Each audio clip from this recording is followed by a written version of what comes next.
right. Hello, everybody. How you doing out there? Thinker St. James here with you on a Sunday evening, and you know what that is. That means it is Muay Thai Sunday. Sundays are the day of the rest. They're the day of rejuvenation.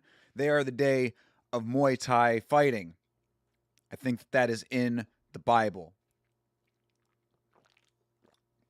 And the Lord said unto Abraham, on the day of the Sabbath, there shall be fights. So we are here to worship at the altar of Muay Thai together. And we're going to be doing that with Patong Fight Night, which we have done on the channel one time before, but never since then. We've only done it the one time. So we're going back to Patong Noi, and we are watching Patong Fight Night. I believe that there are 7 fights on the card for us this evening, and a few of them are 5-rounders.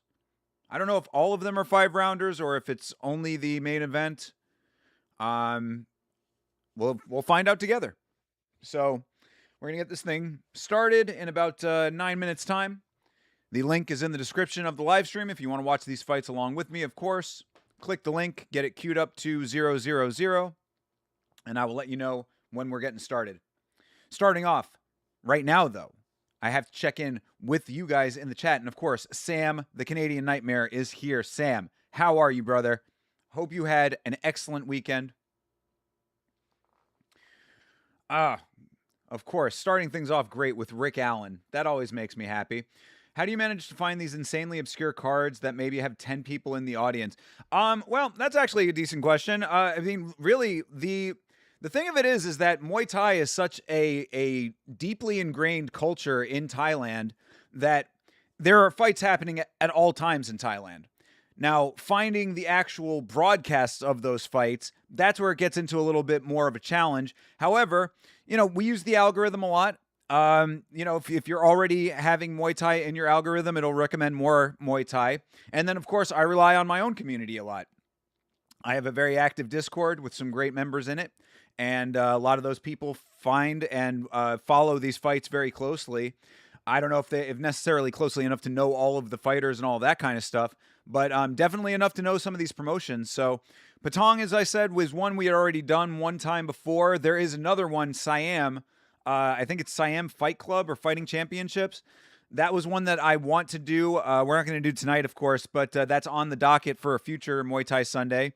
And then, of course, RWS is our mainstay. So we are constantly going back to RWS. It is what I would consider the topped-out Muay Thai promotion that is strictly Muay Thai, and then, of course, one championship on top of that. So really, it's just about being a part of the culture. And, not that I would say that I am deeply, deeply ingrained in the culture, but, at least I do watch a good amount of it. And, you just kind of learn from there. But thank you for being here. John Dong is here as well. What a surprise. How are you, John? How you been, man? Bro, Sam, I'm all right, brother. Had a really nice time last night at my friend's little get-together. Sorry for skipping out on the end of the UFC stream so quickly, but it was really good to hang out with those guys. A little tired today because of that. Threw off the sleep schedule, as it always is thrown off. But none of that matters now, because we are here for Muay Thai, and I feel good about that. So I hope that you are well. Bleeding Edge is here. How are you, sir? W to all of you fine folks in the chat. W! How is Florida doing these days? Same as ever, man. Passing new dumb laws to restrict our rights and stuff, but day-to-day Florida is pretty all right, It could certainly be worse. Sometimes it gets worse. Sometimes it gets a little bit better. Goes in cycles, but overall, I'm all right with it. It's like better or worse than what, right? Compared to other places around the world, compared to other places around the country, I think we're doing okay. So I'm feeling good about it. And everything's going okay in Florida, I would say right now, at least. Weather's holding up. I mean, let's keep our fingers crossed with that as we enter hurricane season. Will you be showing the fights? No, I will not be showing the fights, but of course, the link is in the description. So click the link in the description. Fights, this replay of these fights is free. So by all means, Watch the fights along with me. We're going to get started in about 5 minutes. Why are you beefing with Juicy? Who's Juicy? Half Dead Frank, brother. W. Half Dead Frank, aka the Human Darknet. I swear that's what I think of Half Dead Frank. Half Dead Frank is the human dark web. This dude is so keyed in. You want to talk about somebody who's fucking keyed into the culture? I don't have a tenth of the ear to the ground as Half Dead Frank has, but I do very much feel blessed that Half Dead Frank shares his knowledge with us. So thank you for being here, Frank, and thank you for always being forthcoming with information when it comes to these fights, posting clips and all of that. You are the man. Are both of my parents still alive? Thankfully, yes. Yes. Thankfully, yes. Hopefully for many more years. Juicy MMA is another MMA YouTuber. Oh. Rick Allen is causing problems in other people's chats. It's not exclusive to me. Why are you beefing with him, Rick? What did he do? He or she? A man named Juicy. That's certainly a choice. You find him lame? I mean, you don't need to necessarily tell every person that you think is lame that that's how you feel, you know? We're going to get started in about 4 minutes here, of course. Make sure you get yourself all queued up. I'll give you the sync point, and we will ride with Patong Fight Night.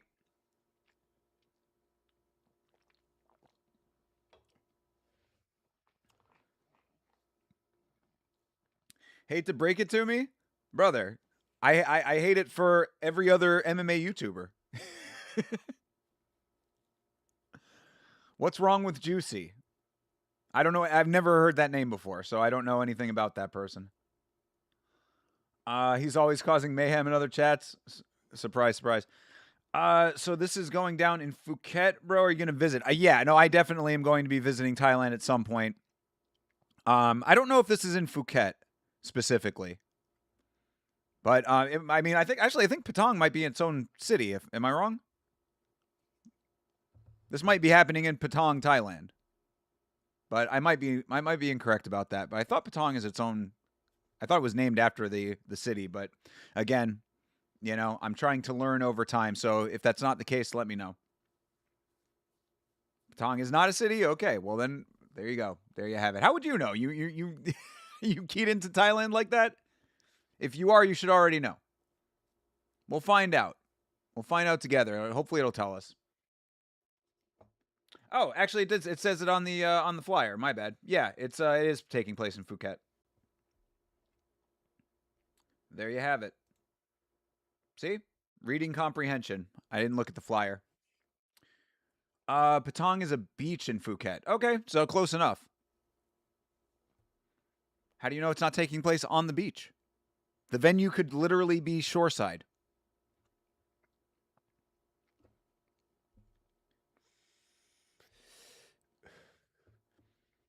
So, get yourself ready, of course.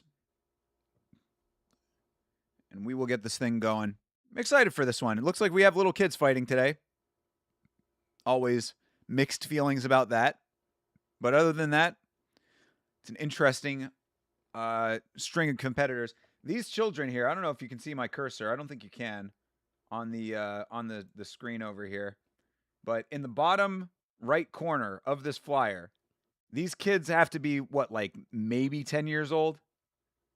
These two in the bottom corner? We're going to watch literal children fight today. Actually, there's more. There's a couple of kids on the card. It looks like we've got super junior kids and maybe some teenagers as well. Hola, Pensador. Hola, Carlos. ¿Cómo está, amigo?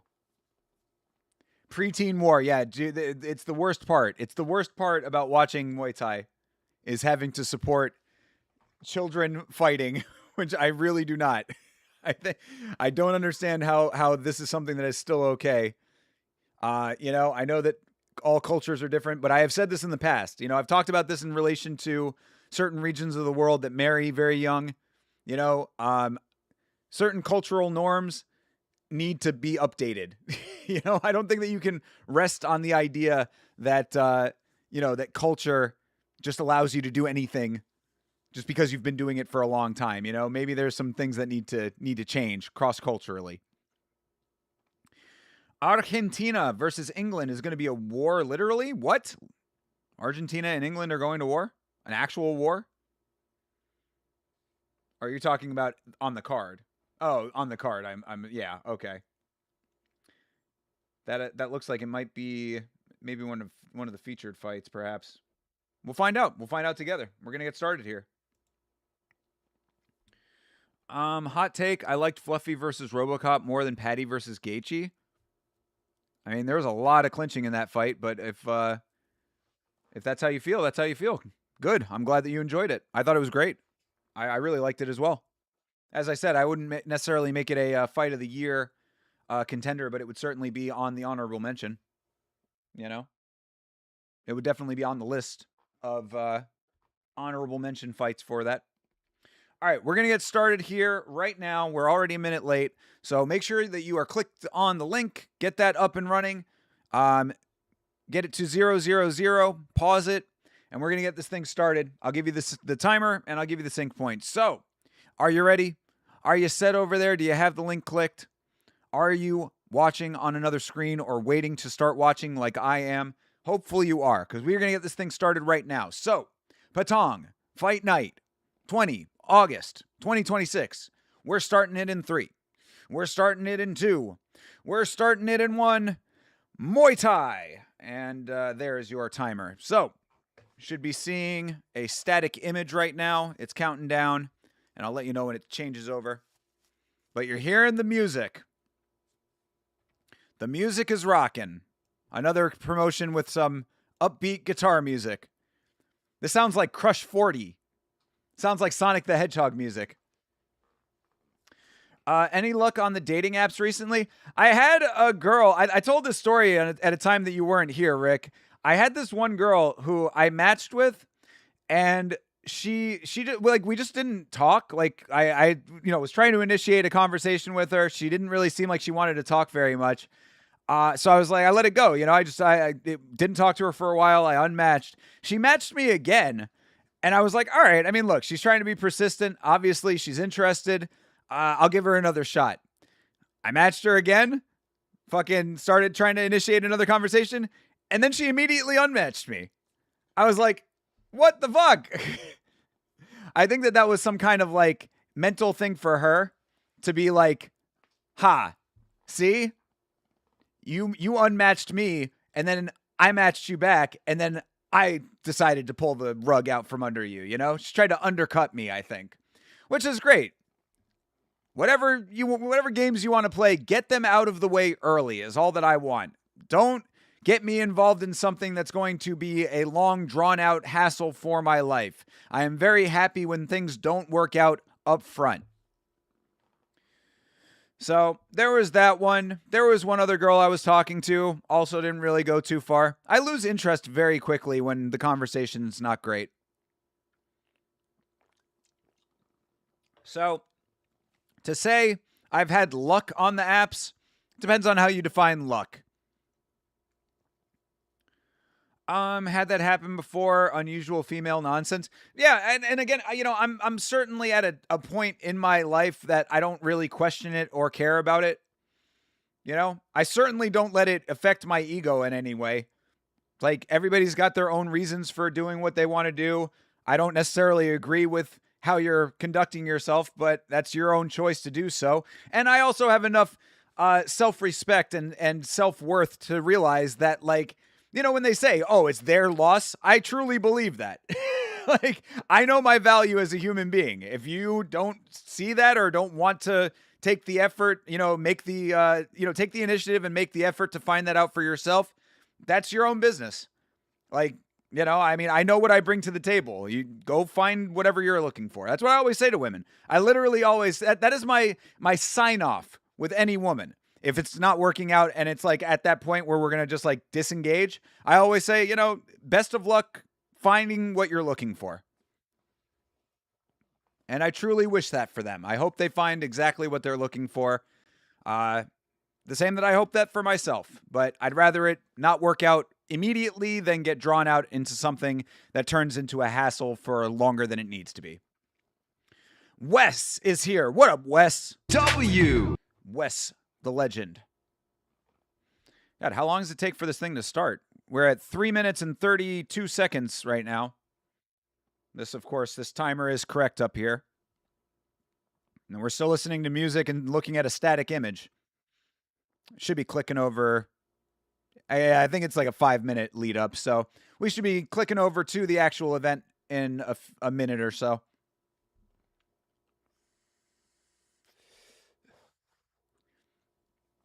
That's something I hope for all people, you know? Know your worth. Know your value. All right, here we go. Oh, I forgot that this broadcast was in English. Patong Boxing Stadium, Sainam Yen Road, Kathu Phuket, or Katu. Fully compliant with the official rules and regulations of Muay Thai. I didn't even know such a thing existed. We need to find the official rules and regulations of Muay Thai. Authentic, traditional, all 5 rounders. Okay, so I guess all of these fights are 5 rounds. Cool. Well, hopefully we won't need all 5 rounds. Hopefully we will get some beanbags in this bitch. Witness the intensity. Feel the energy. Embrace the legacy. That is what we are trying to do every time that we are watching Muay Thai. Patong Combat League. Let's go. Every night at Wednesday at 9. Shoot, we could be doing Patong more often. I didn't realize it was that regular. Good stuff. All right. These are good things to know. These are good things to know. Just got back from league. Bowled a fucking 287. Hell yeah, dude. Had the front 10 strikes, then proceeded to pull the hell out of the 11th shot. Ball never had a chance. Wow. I mean, 287 is pretty goddamn good, though, brother. For now, though, I have the highest scratch game in the entire league. Bro, congratulations, dude. Bowling legend over here. You ever think about going pro in bowling? I mean, I don't know what it takes to be a pro bowler, but, you know, and I can almost guarantee you're not making an entire, living off of professional bowling. But shit, dude, I mean, with the skills that you have and the amount of bowling that you do, you might want to look into it. Might be a little extra money for you. A little extra pocket money. What the fuck is that guy's tattoos? Bro had an anime character on one side and like a samurai helmet on the other side. Bro, this dude is like 12 years old going up against a guy with a full beard and a unibrow. Exciting Muay Thai. Is that this card? No, I don't think it is. I think that's an upcoming card. Yeah, that's for next week. All right, we're watching the intro here. Hopefully you're all synced up and ready to go for this. When I was in high school, I was on the bowling team and wanted to and did competitive tournaments until I was like 20. I might be able to make a couple $100 here and there, but I'd have to practice a whole lot. And I work a lot, plus with the tournament entry fees and the gas to get out there for these things and the food when you get out there and all that. Even if you're winning a couple hundred here and there, you're not really breaking even unless you're like one of the best. Okay. Fair enough then. Yeah, sad to say.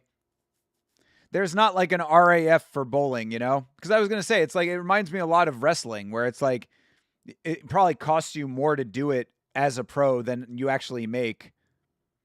But, now they have RAF. So maybe that's what bowling needs. Maybe bowling needs its own version of an RAF. Real American Bowling, RAB.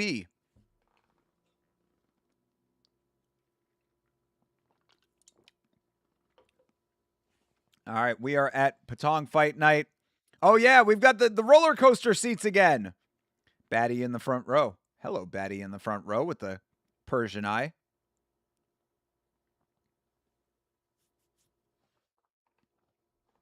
I forgot about the roller coaster seats. Shit looks like you're riding a motion simulator. Local bowling leagues are fun as hell. I pay 17 a week for my league, and I'm joking another one for Thursday nights, so I'll be double booked. Hmm.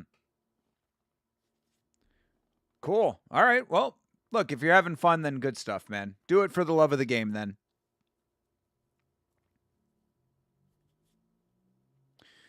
Uh Wes would have no chance against me. I'm the king of CF candlepin bowling.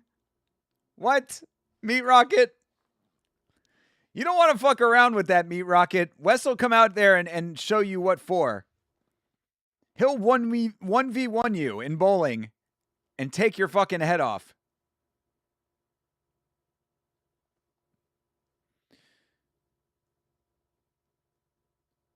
All right. So we only have 6 fights? Maybe one of the fights dropped off. 1, 2, 3, 4, 5, 6, 7 on the poster, 6 on the graphic. Maybe they left off the main event. You'd whip my ass in some candlepin for sure. What's the difference between candlepin and regular bowling? I don't know anything about bowling. I mean, I know, I guess regular bowling.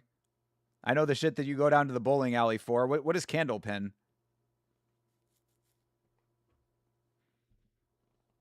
Is candlepin some traditional Russian shit? The Russian Federation wouldn't allow standardized bowling, so they had to like set up candles or something?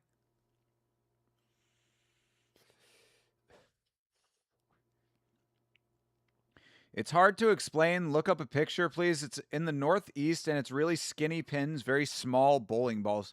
Oh, actually, I think I have seen that before. Almost reminds me of like bocce ball.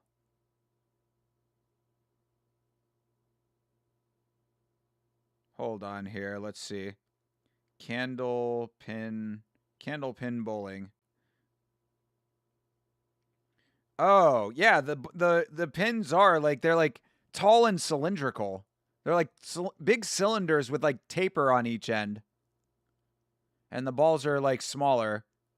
Oh. So there's candle pin, duck pin, and 10 pin. Huh. Interesting. This is a thing that people do regular. I've never seen this before. Okay. Are you watching all the GTA 6 leaks? Yeah, well, I just heard that one of the leaks that they were talking about was completely fake. So I am paying attention, but some of them are false, apparently. All right, first fight is the kids. Sing Samran versus Chatchainoy. Chatchainoy. Sing Samran versus Chatchainoy. Oh, you get a third ball. Okay, got you. I believe it's more popular in the Northeast. I've never seen it over here in Missouri. Oh, it is in the Northeast? Do they have actual like places that you go to play it, or is it like a backyard thing? Like there's actual candlepin bowling alleys? Do the leaks look good? The game looks very good. I mean, again, a lot of the more major leaks that they were talking about recently were false. So we have not seen like any like pre-build stuff. But I'm sure the game's going to be amazing. I mean, this is a fucking like landmark gaming achievement. Like this is what the way that they've been talking about GTA, and I think that it's accurate, is GTA transcends video games at this point. It's a cultural like kind of touchstone sort of thing, So it's like while it is of course in the gaming sphere, it's almost its own entity aside from like AAA game like gaming publishing. Like they're not really the same, So yeah, I'm sure the game is going to be amazing. I don't think anybody's happy about the paywalling that they're doing, with certain stores and DLC stuff being mandatory paywall. I don't think that it's great that they're doing that fucking weird ass 6-hour trailer drop on Netflix that's paywalled. There's a lot of weird stuff that's going on with it. But I mean, I don't think that any of that's going to take away from the cultural impact that GTA 6 is going to have. I think it's going to be, one of those things that is going to make a tremendous impact on culture as we know it. So, I will certainly be interested to see how all of that shakes out. I don't plan on playing it personally. I don't, those kinds of games are just, they're too much of a time investment. I don't have the time for it, but I will certainly be keeping my eyes and ears open to how it reshapes the cultural conversation. Where's the billiard bros at? Brother, I do enjoy some billiards. I do enjoy some billiards. I like playing pool. I am somewhat decent at it, but then I start sucking at random. So I am down, Frank. Come on down to Florida sometime. I'll treat you to a couple of games. It's insane how popular GTA is. Yeah, that's what I'm saying. It transcends like gaming, It's bigger than gaming, I would say. Like the AAA gaming space. Tired of seeing those we got X before GTA 6 came out? Yeah, that meme is a little bit stale, but they need to just release the fucking game already, I do appreciate that they're taking their sweet time to make sure that it's exactly correct, but still, let's do it already. Same with these fights. We got these kids fighting first. They just did their dances, so we're getting ready here. I hope it comes to PC quickly because I know it's not going to be on PC on release. We'll see how that works out. You spent $1,500 on this, you're not buying an Xbox? Bro, I understand that entirely. I'll be paying off this computer for the rest of my fucking life. All right, fight is underway. 2 children. We are watching literal children fighting. Oh, it's not in English. I thought this broadcast was in English. It turns out it's just the intro promo is in English. We're going to have to watch a child get his head knocked off here. Are you planning on buying anything on Black Friday? Honestly, I really don't need anything right now. Now that I have the computer, I really don't. There's not too much that I need that would be like Black Friday worthy. The only thing I've been thinking about is maybe getting another, like not like a TV, but like just like a small TV for right there that I can just play YouTube on. So maybe I'll get myself a little small TV. But I don't have room for a third monitor on this desk in my current setup. So aside from that, like, I really don't have anything else that would be Black Friday worthy. And plus, I'm still starting my business here, so I got to watch every penny right now. Jeremy, what's up, brother? Muay Thai Sunday, exactly. Yama Muay Thai Night, correct, sir. 200 fights? 200 fights? Talking about August 20th fights? Maybe we probably have watched about 200 fights on Muay Thai Sunday at this point, I would think. Maybe not. Maybe not 200 yet. All right. Oh, these kids are tangling. These kids don't have 200 strikes thrown between them in their entire lives. They're not old enough for that yet. If it's TMI, you don't have to answer, but I know your computer is badass. How much was it and what are the specs? I mean, I'd have to look up the specs, but I think that I ended up paying like 1,800 for this. Something like that. It's not like you're topped out, like top of the line. I got a decent discount on it. I think it was 23 or 2,400 new. And I got it on some sale. I think it might have been Memorial Day or something like that. Oh, each kid has 209 fights? What? How is that fucking possible? Oh, yes. And of course, Patong is the promotion where they pull ring girls from out of the crowd. They found a baddie for this one. How is it possible that those children have 200 fights? That is insane, dude. They're prepubescent. I think they're getting paid for this. God, I hope so. Either that or they're just training themselves to become paid in the future, which is even crazier. Wild. Thailand is fucking crazy.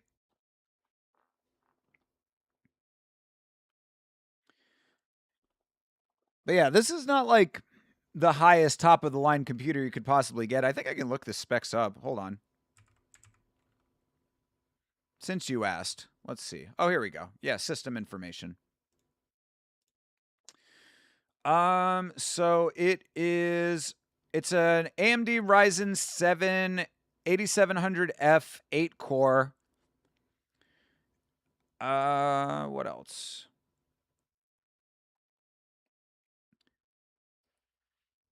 And I think it's got an NVIDIA.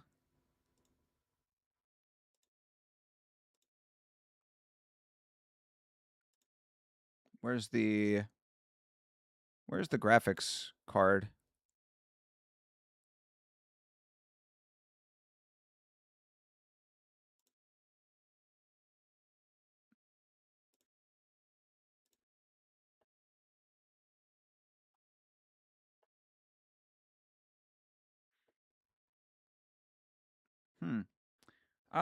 That looks like all that I can really glean from this. I'd have to look up the rest of the specs for you, but it is a what the fuck? God damn it. I can't remember. Yeah, I'd have to look it up. I apologize. They pull ladies out of the crowd. Bro, you can be nice. That's literally one of those kids' moms. Well, sorry, kid. You're about to get a new dad.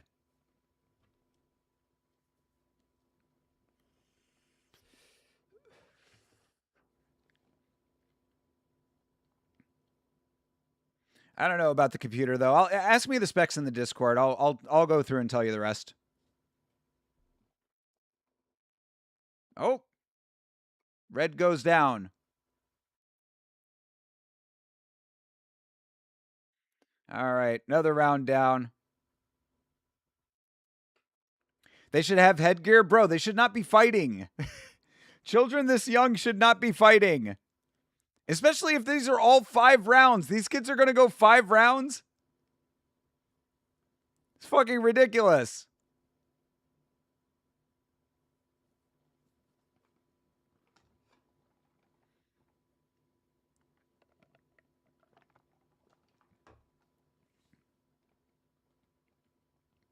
I just pray that the gloves are big enough to pad out these shots.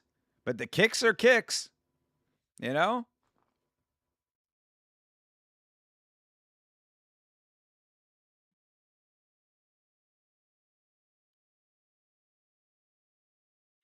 That's the only thing I hope too, is that like I'm praying that these kids are like just too young and weak to like actually hurt each other, you know?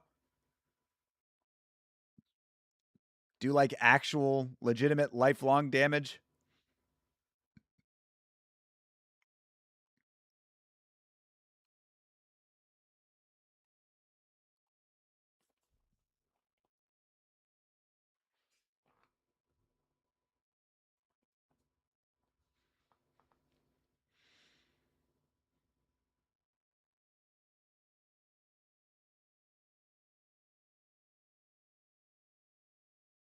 Looks like they don't know how to throw proper punches. Yeah, of course they don't. They are little itty bitty babies. Exactly, Carlos. They should be watching Coco Melon. They should be watching Bluey, not be in the blue corner.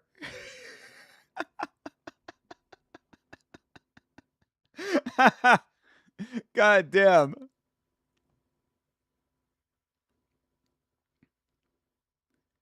Should have their faces stuck in front of iPads, for fuck's sake. Not throwing elbows at each other.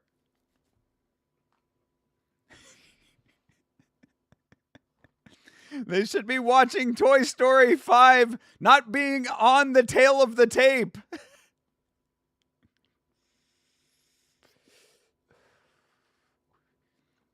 Yeah, that was a good body kick for Blue there. Oh, nice body kick for Red. Oh, Blue with a couple shots up top. These kids are going. It's no different than travel baseball at 8 or 9 in America. It's insanely different. It is entirely different. You know the difference? You don't get punched in the face in baseball.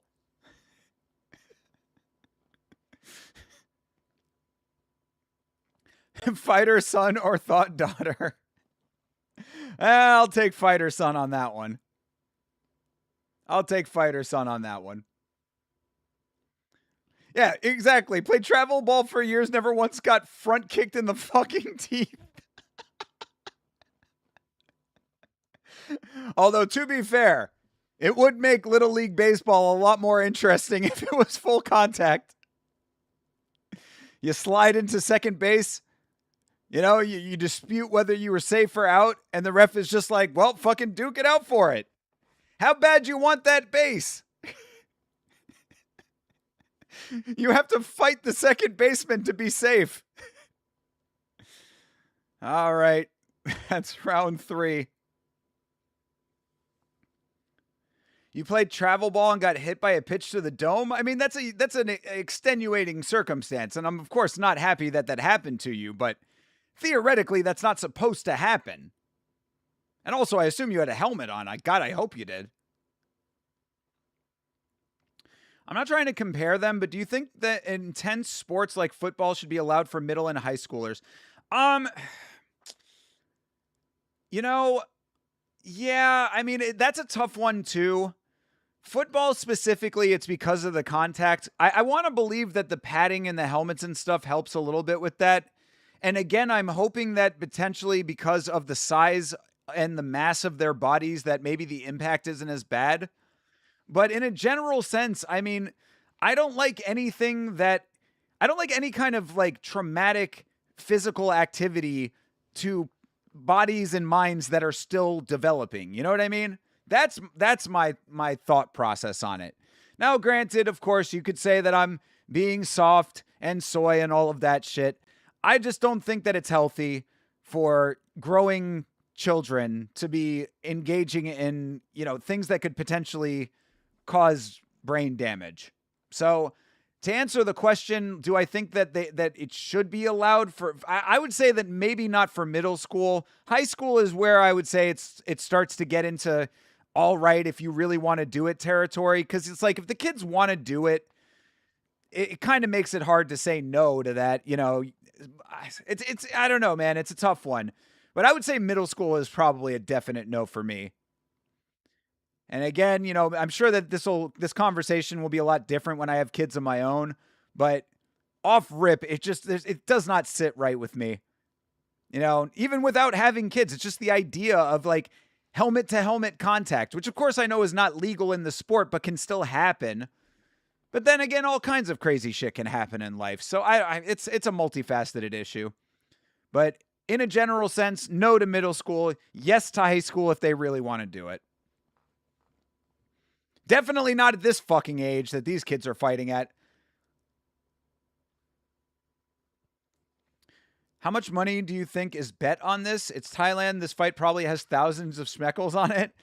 I don't know. It's interesting. That's an interesting question to see if there's bets being placed on this level, at like the children level. But I would probably venture to say that there is. So yeah, maybe a couple grand. Definitely a lot of bot. Good amount of bot going both directions. How would you even know? I mean, this is as random to me as like betting on fucking pachinko or anything else. It's like, how can you know the quality level of either of these children? I guess they have 200 fights apiece. Maybe you've done your research. Not to sound boomery, but I dislike football in general, despite loving watching it. We hear about so many guys that literally get to the NFL at 21 or 22 and they already have horrible CTE. It's a tough one, man. Football season is long. And again, it's one of those things that you can always say, well, look, they know the risk, but do they always know the risk? I hope they do. But it's a tough one for that reason. We live in a free country here. It is completely within your rights as an adult to put your body through any level of stress and strain and potential danger that you want to. Um, should you? That's always the question, right? So I don't know. I think it varies from person to person. I think it should definitely be understood how big of a risk it is. But I also know that at 21 or 22 years old, you're not worried about those kinds of risks until it's too late sometimes.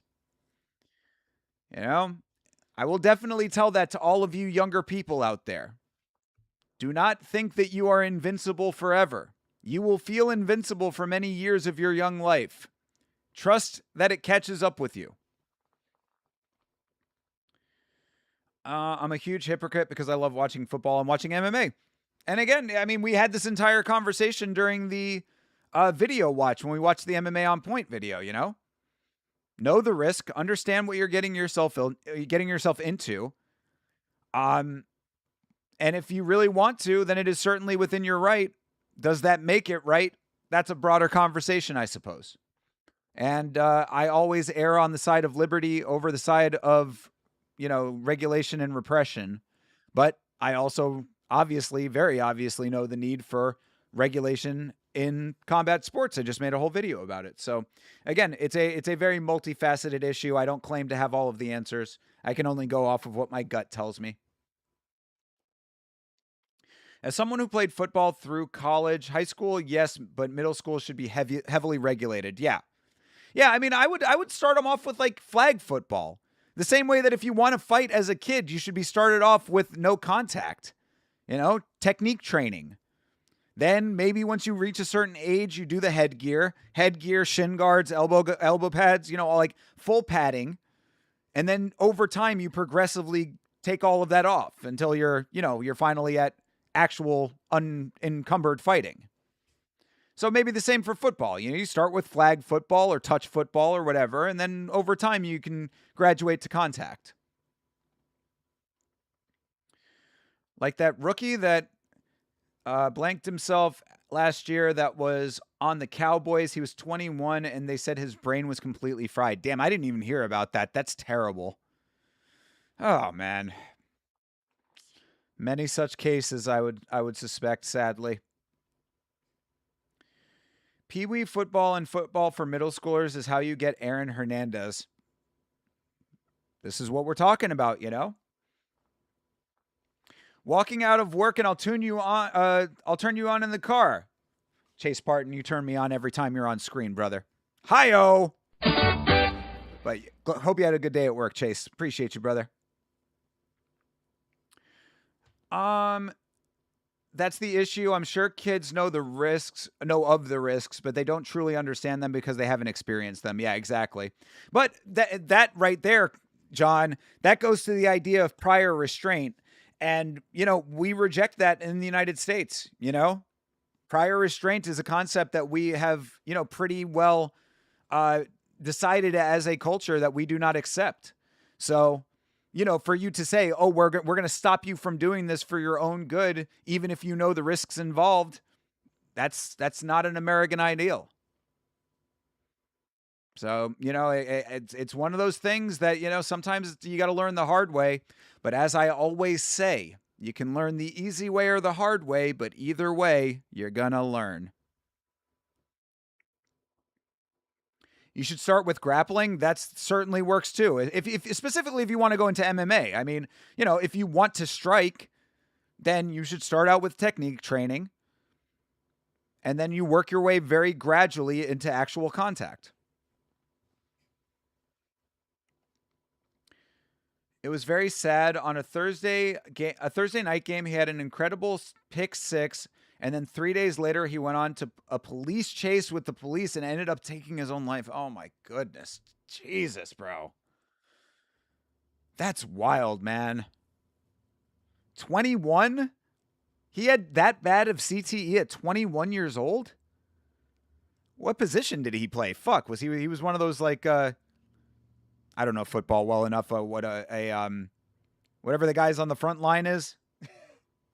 What is that? God damn it, I don't even fucking know. I have no idea. What are the ones that in the front that are like trying to block?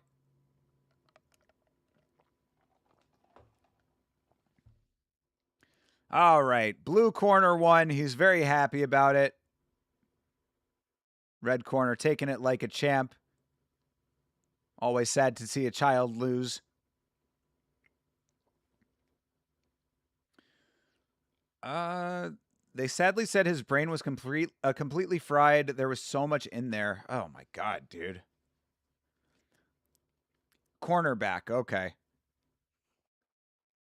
Played defense. Gotcha. Wow. That's tough, man. I've always thought that it was weird that it's normalized to play football in school, but they don't teach any martial arts besides wrestling. Yeah, I agree. And also for the fact that there are ways to gradually ease people into combat sports training or martial arts training in general. It doesn't even have to be actual combat. You can start them off in a way that does not involve actual contact. Start off with fucking Tai Chi. Very slow, easy movements just to teach basic movement. Like, there's a lot of different ways to do it.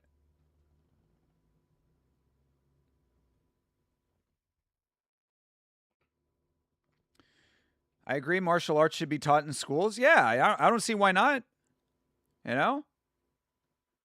Like anything else, it should be offered at least. Yeah, my cat is being very, very attention-seeking right now. Hello, Bob. You want to say hello to everybody? Say hello. Say hello. Hey, buddy. Hey, everybody. Hello. You want to go to your spot? I mean, he was probably playing contact football since he was 7 or 8 years old. That's 13 years of damage to the noggin. Yeah. I mean, full contact at 8? That does not seem correct, man. That does not seem okay.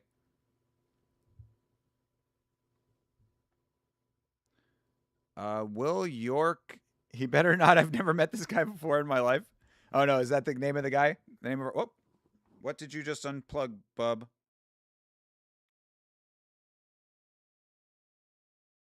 Is everything still on?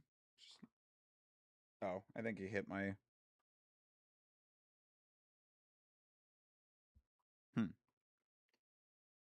Hey, Lachlan, what's up, brother? W Yamacat? I just unplugged something, but I think whatever it was got plugged back in. This is why it's annoying when he does what he does. I love this little guy so much, but he's always up in something,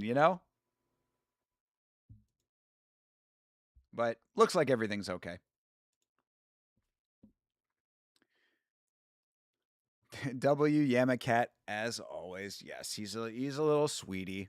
He's a good boy. See? Another prime example of a mind that was broken by the streets. He had it rough out there for the first 4 months of his life, and now he doesn't know how to cuddle. Dude, they start even younger now. I see videos of 5 or 6-year-olds in full pads playing contact football. Dude.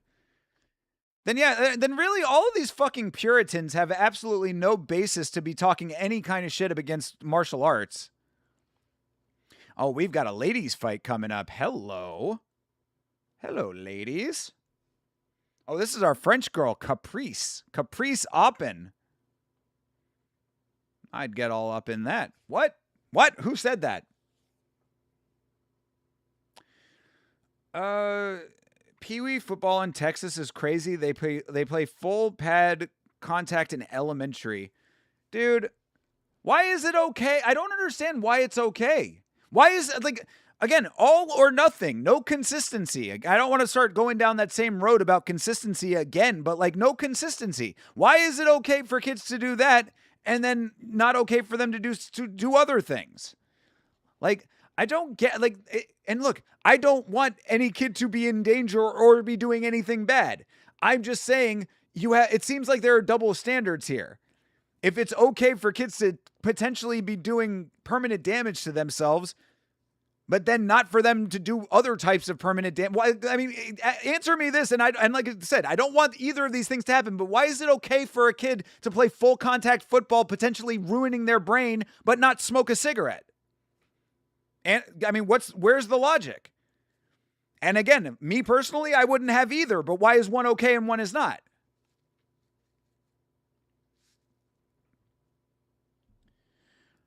Teach wax on, wax off. Chase, I like where your head's at, bro. We need Mr. Miyagi in public schools in the United States.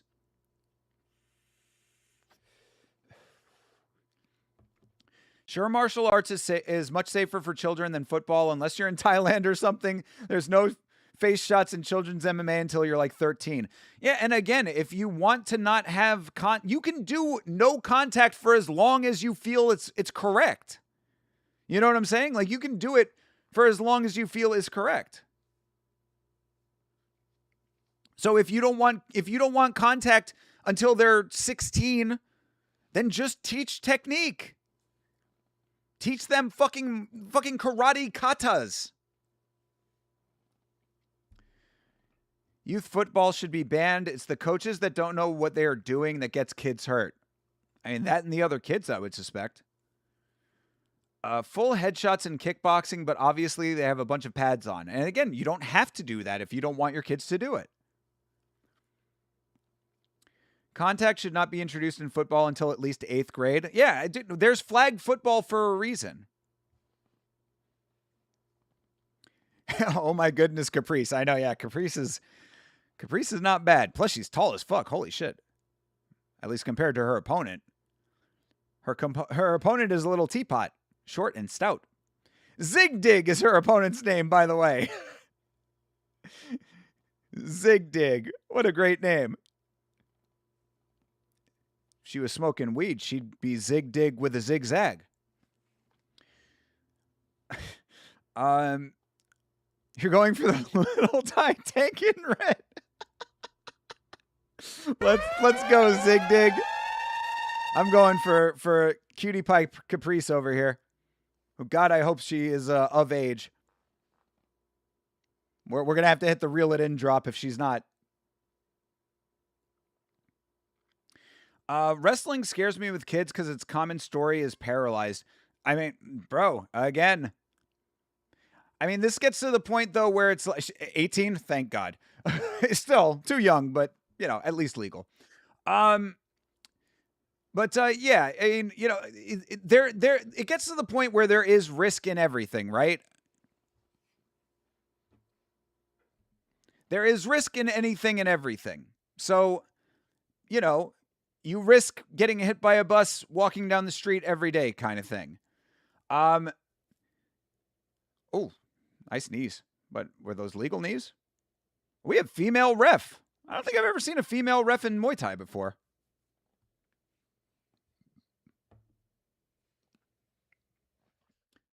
So I don't know. I mean, like, again, where do you draw the line is kind of going to be one of those questions that I think is different for every person. But same with wrestling. You don't have to go full contact. I mean, you know, you do to an extent, but I mean full competition level contact. You don't have to go that hard in wrestling until they're later as well.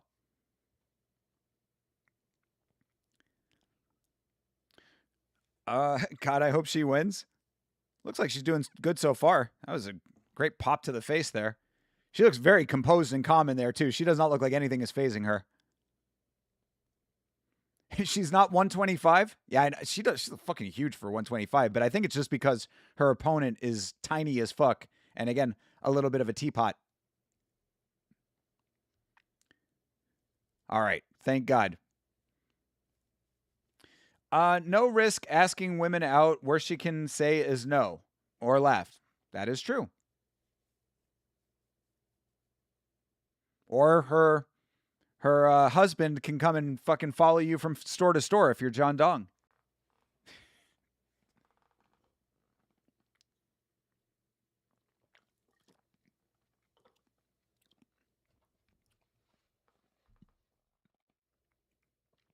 Dude is wearing a Michigan football shirt. Oh, yeah, and look out over the crowd and see if you can spot the next ring girl. See if you can spot the next ring girl that they're going to pull from the crowd.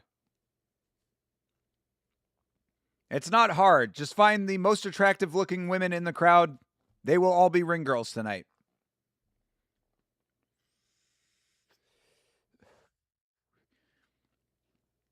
I don't like that the ref wipes them down with the towel like that. She wipes one opponent down with the towel and then uses the same towel to wipe the other opponent down, and the gloves.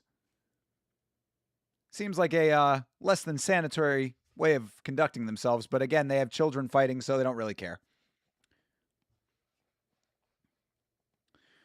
Worst she can say is, weren't you kissing your brother online?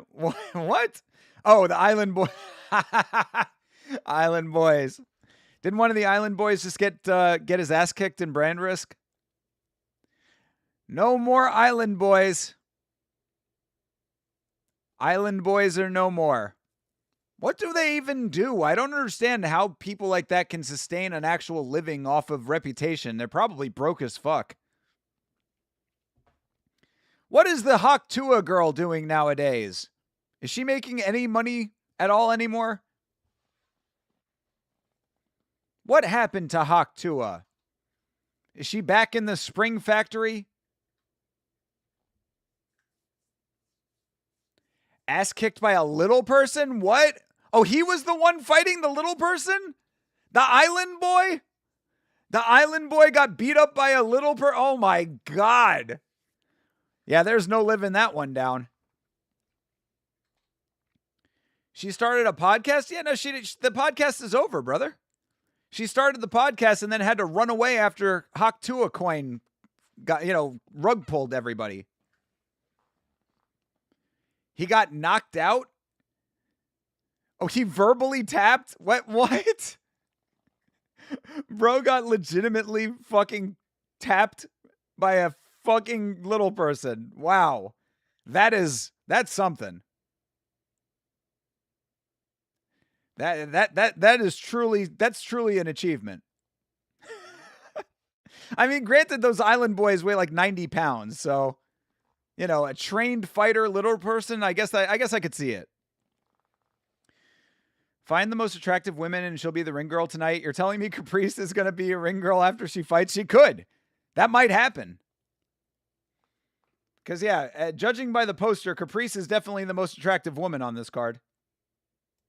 But then again, she's not in the audience. But I didn't see too many attractive women in the audience, so maybe she's going to be a ring girl. Or maybe they're just going to reuse the same attractive woman. The other women in the audience don't make the cut. Damn. Incidental roasting. Boom, roasted. He's barely bigger than the little person. Oh, man. It was the little person who hit the armbar last go around. Yes, I do remember that was the conversation. Good for the little guy. I love it. I appreciate that. Hopefully the little guy takes the clout. Hopefully he gets to take over any clout that the Island Boy had. Let him start building his own brand like that fucking golf guy that was hanging out with Justin Gaethje.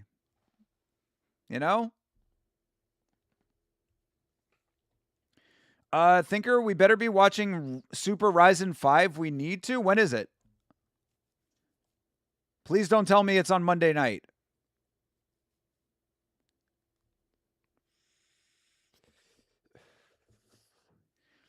I mean, I'm definitely down. Just let me know when it is. Is that the Ryzen PFL dual promoted card?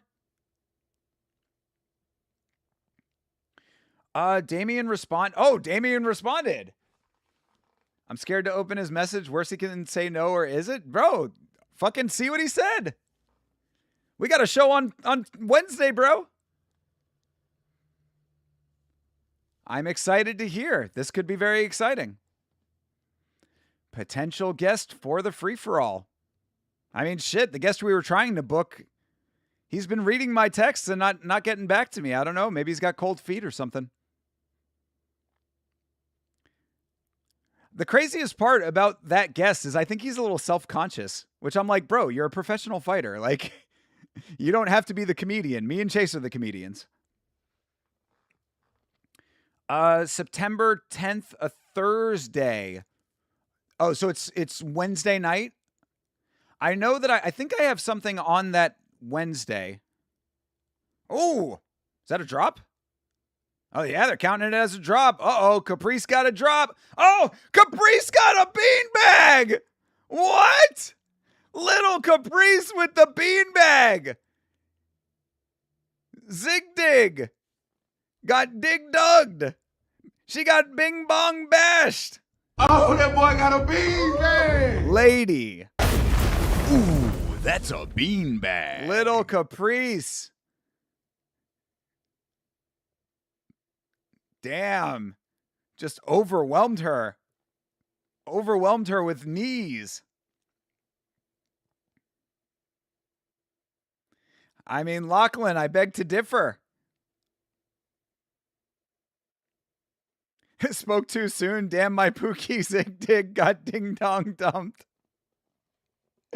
Yo, this Caprice chick is locked in, bro. She hasn't cracked a smile or anything. She is fucking focused. Oh, yeah. Hold on. Let me double check what the, let me double check. Let me double check what is going on that night. Because I know that I think I have something on that Wednesday. But it's earlier in the evening. Yes, I have something at 7 p.m. on Wednesday night. What time does it start? Oh, there you go. She finally smiles. Oh, she got a belt off of that. All right. Well, Caprice is your new champion. Capiche? What? Caprice is your champion. Capiche? Shadalayev, Ren Haramoto versus Krashiga Doubtbeck. Mikuru Asakura versus Shinya Aoki's fighting. Okay. Only 8 fights. All right. I'm liking this. Hey, Dino. Bam Bam Bigelow in the chat. What up, brother? Common occurrence on Muay Thai Sunday, me dealing with my girl's family nonsense outside a restaurant, bro. No. God damn, dude. Why does your girlfriend's family fight so much, dude? She got an Italian family? You got an Italian girlfriend? Is that what this is? Bunch of loud-ass Italian women? Technically Wednesday, 11 p.m. Oh, that's going to be kind of tight. Oh, man. Let me find out. Let me find out what I can do about that. Wes. I will let you know about that. Because I'm probably going to get out of the thing that I'm at around like 9:30. So if I can get out of that at 9:30, but I will have a friend with me. If my friend can leave straight from there, I'm going to have to figure this one out. I'm not going to say no to it, but it might be a little bit hard to make it all work. But know that I want to do it, and if I can, I will try to make it happen. Everyone suck thinkers balls and buy things from him. I mean, you can do that. There's someone that yells about it. I don't know who that person is, but he says, suck my balls and buy things from me. I mean, he sounds pretty serious about it, whoever that guy is. They're just always arguing. Oh my God. I don't know how you like, hopefully she doesn't do that to you, bro. That would be a relationship I could not be in. I would not be able to deal with a woman who is constantly wanting to start arguments. Not in the cards. I already have enough annoying, stressful shit in my life. I feel like it's hard to get a fighter to sign up for the free-for-all. They're often not media inclined and barely want to do an interview where they are only expected to say a few things. I mean, it's not like we've been reaching out to a lot of fighters though. So I mean, like, you know, I'm sure that we will find more. There are a bunch of, you know, it's MMA, bro. I mean, there's a bunch that are of like fighters that are more personable than others, that have more personality than others. In fact, I mean, shit, if he was actually still relevant, even though I'm a huge hater of him, I would actually like to get fucking Colby Covington on one. I think Colby Covington would actually be really, really entertaining. Josh Hokett, you know, someone like a Josh Hokett. Again, I'm a fucking hater. I am a true hater, but I would still like him on the show because I think it would be entertaining. So, you know, maybe not those people specifically, but there are fighters with bigger personalities than others. We just haven't been reaching out to a ton of them. Shinya Aoki is fighting Mikuru, the Japanese Jake Paul. Oh no. And the Japanese are very angry that they gave Asakura an old legend because they think it's an easy win for Mikuru. Probably sounds about right. I mean, that's what I'm saying. I didn't even know Shinya Aoki was still fighting. You got her in check, brother. You Dino Bam. All right. I love to hear it, bro. I love to hear it. Then you let her duke it out with her family and enjoy your cigarette.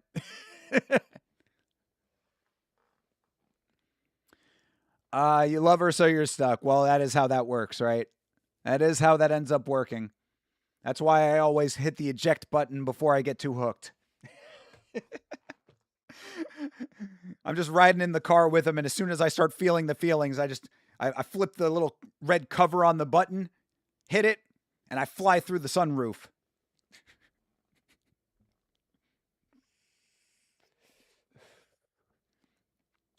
Not that they're expected to do anything, but an open format talk about seems more daunting than an interview or guided conversation. Yeah, I mean, it could be. I mean, that might be if we'll see if we encounter that. But I would think that there are a lot of fighters who would want something a little bit more open-ended. And plus, the other thing that we would tell them too, I mean, I would certainly tell them if I was leading that conversation is if you want to just hang back, you don't have to weigh in on anything. You literally could just sit there with us and we'll throw it to you. If you say, that's something I don't really feel comfortable talking about, no problem. We move on. Me and Chase can make our jokes. You don't have to say anything. Or we'll just stop the conversation about that and just move directly on to the next thing. Or if they really want to go that deep, Chase can just send them all of the topics beforehand. And they can decide. I mean, there's a lot of different ways to work it. Bro sent a voice memo? Let's fucking go, dude. What did he say, Chase? You're keeping me in suspense here on Muay Thai Sunday. That's awesome, though. You got a voice memo. Fucking A, dude. They're just like us, folks.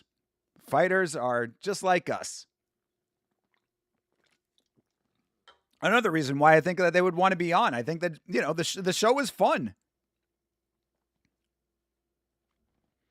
That's really how I present it to anybody. It's like, there's no pressure. It's just come and hang out and talk with us. And, it's shooting the shit, And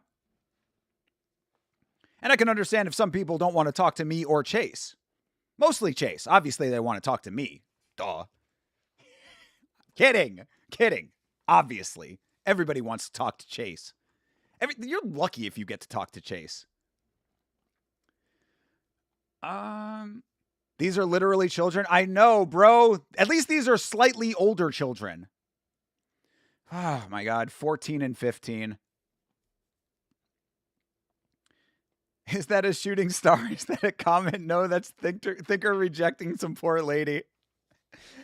At least she had it for a minute, Exactly. Ejectocito. Colby seems nice as shit outside of the UFC stuff. Yeah. Okay, it's a character. I get that. I just don't like the character. Are you referring to Mr. Pinas? I don't know. Maybe. Is this now a Chase hate stream? Never that. In fact, any time that ever anybody is talking that little goofy shit about Chase, I always get very offended because Chase is one of my best friends on this planet.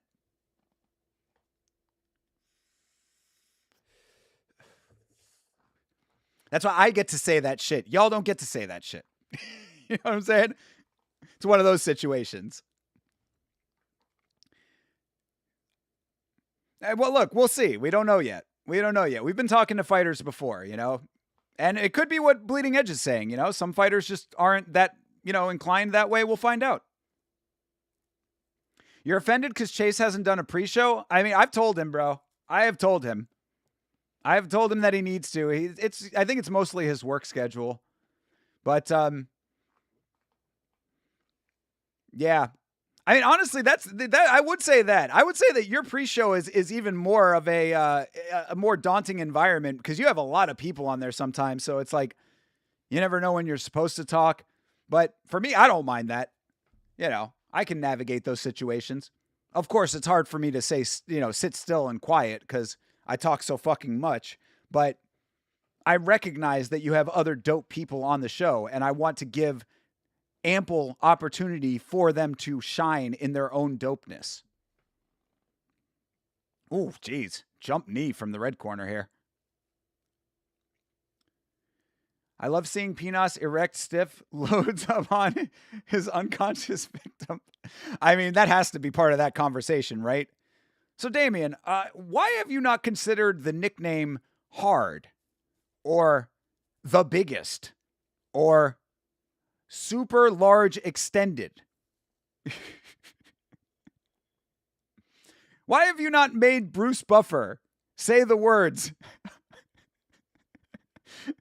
super thick, girthy, voluptuous? Exactly. There's so many great nicknames that you are overlooking by not having them. You're making a Chase hate video? Well, that's an easy way to never get back on the free-for-all. Jesus. And we've been talking about getting you guys back on, goddammit. We're trying to give these fucking fighters opportunities too, but shit. 10-7 needs to get back on too. We also need to get Sarah Toby back on. Sarah's been wanting to come on. Love having Sarah on the show. She's wonderful.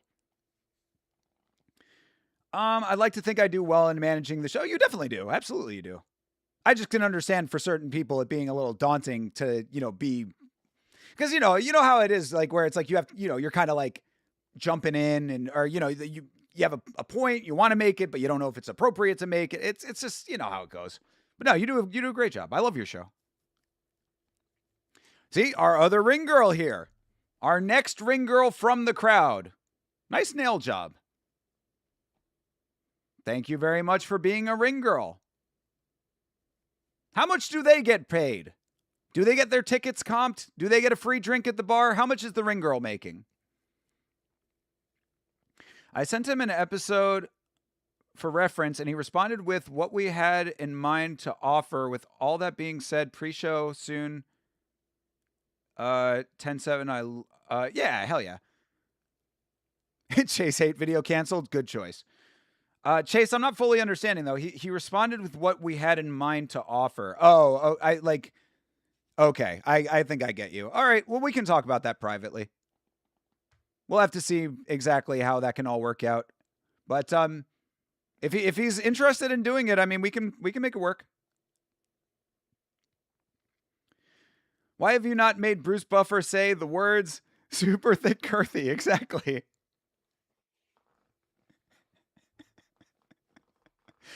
It'd be the greatest announcement of all time.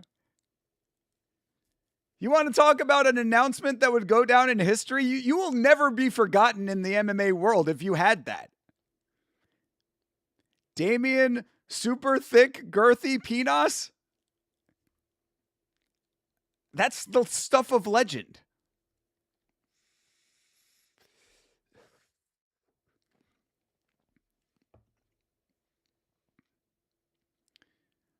Yeah. Is the red corner the 15-year-old or the 14-year-old? Because Red, with this taller frame, he's using his length well, and he is kind of crushing this fight.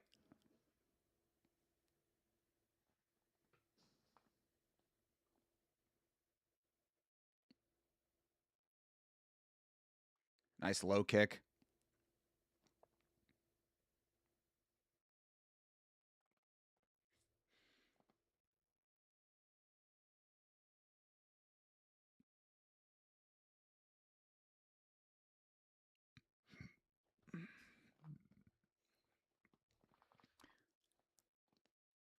I did it right tonight, folks. When I went to the Indian restaurant, this Indian restaurant that we went to is always way over spicing their food.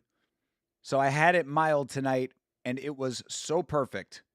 Mild is the way to go at this specific restaurant.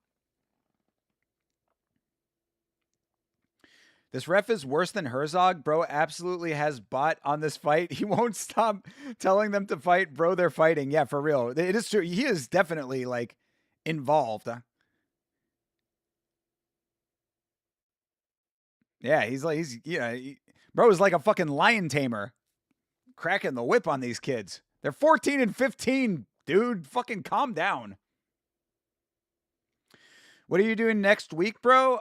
Monday is the podcast. Tuesday is the Contender Series. Wednesday is the free-for-all. Thursday is going to be a day off, most likely, but we might be watching Atlas King on Thursday to do a MMA on film on Friday. So we got a lot going on next week. And as far as watch-alongs go, I don't know because of the schedule we already have.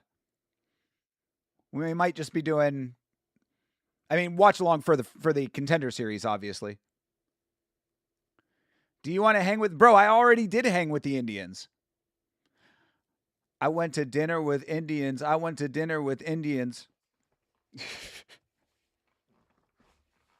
Shit was good. What did I have today? I had lamb kadai. Still no vacay. Bro, Rick Allen, I don't know how many times and in how many different ways I have to tell you. I am starting a business. There is no money for vacations right now. There will not be money for vacations until my business is up and running in the way that I want it to be. But when that time comes, I will let you know. Until then, like the videos. Comment on the videos. I've never seen a Rick Allen comment on a video before, I don't think. Did you watch my most recent video, Rick? What did you think about that video about Pritchard Cologne? It was a video essay. It was very serious.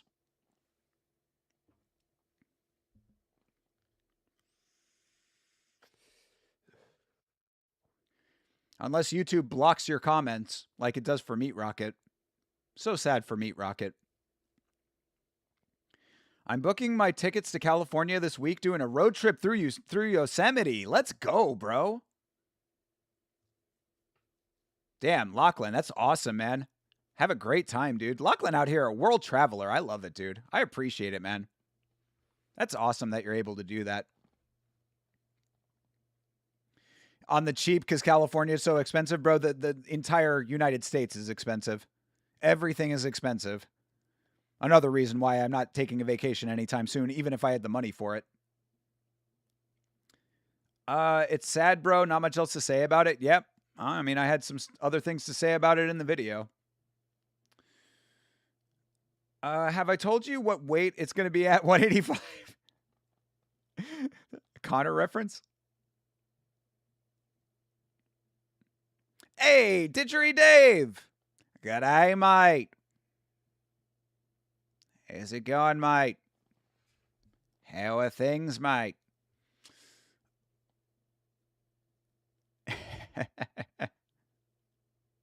I live very frugally when I'm at home to afford holidays or won't have a will to live. I feel you. I'm not that way personally, and I know people that are that way, that the big expenditures of their life is traveling. For me, I'm a more simple guy in that regard. I like to travel for very specific reasons, but I'm not big on travel just in general. I'm not a leisure traveler for the most part. So, most of what I spend money on is what you see. Fucking movies and t-shirts, I have things that I like to collect, and I spend money on fights. I go to watch UFC cards and combat sports and stuff. So if I had a lot of money, there are a couple places I do want to go. Of course, I want to go to Norway and I want to go to Thailand. But I'll do that when I can, and until then, I'm fine. I'm not really sweating it. Oh, another knockdown for Blue. Turning the tides on this fight. Not a knockdown. You're not counting him as knockdown. This ref really does suck.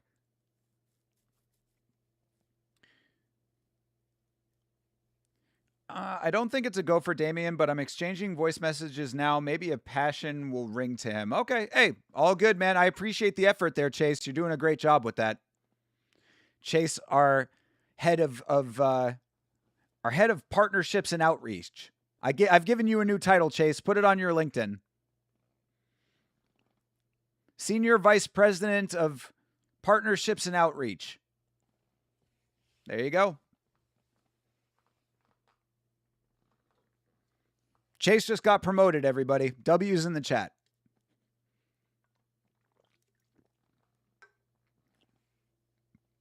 Hey, Johnny the God. What's going on, brother?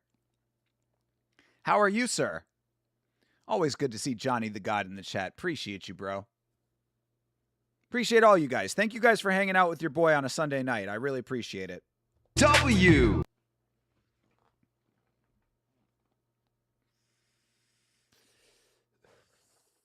Yeah, Blue Corner really turned it up in that round. That was a much better round for him. I think he was down for the first two. That was round 3, right?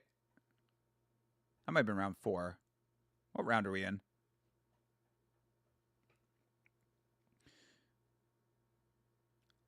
I got to keep my eye on the big scoreboard they have in the back there.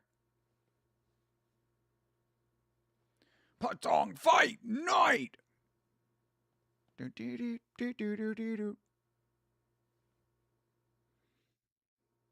Yeah, I think we're in round 5. So yeah, maybe that was round 4 before.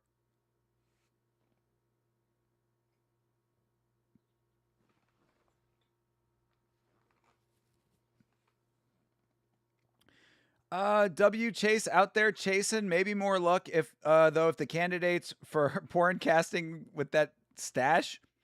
True. Could be. You're planning Japan for 2027. Thanks for asking. Okay, Rick Allen. Well, I'm glad that you're getting yourself out there, and I hope you have a great time pestering the people of Japan. You know, they don't like to be bothered over there. You have to be very respectful. You can't come into Japan being rude. You're going to be like Johnny Somali over there. Still no response from Maverick. Maybe that's the answer. Could be. I guarantee you somebody's going to want to come on. I mean, really, the thing is that it's for them too. I mean, like, you know, we have a platform. We reach the fans that they're looking to talk to. If they have a product or a service or whatever the fuck they're trying to promote, it's an outlet for that.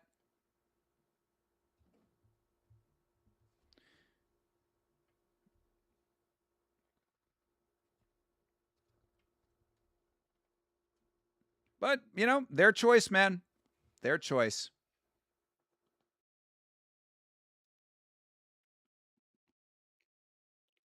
And I mean, you know, I've said this before, and I don't want to sound like rude because, of course, I respect all of the fighters tremendously, but I have no grand desire to have fighters on the show. I mean, I think I've been pretty clear about that. Like, fighters can come on the show if they want to come on the show. And I know Chase wants them on the show, so, like, you know, that's fine. But, like, I don't particularly care if we have them or not. I think that what we do on the show is great by itself, and a little bit of a bump from a known fighter is just going to be exactly that, a little bit of a bump. So I don't think that it's going to, like, change our lives if we suddenly start having fighters on the show. So it doesn't really matter all that much to me. But if they want to come on, I would certainly have them on.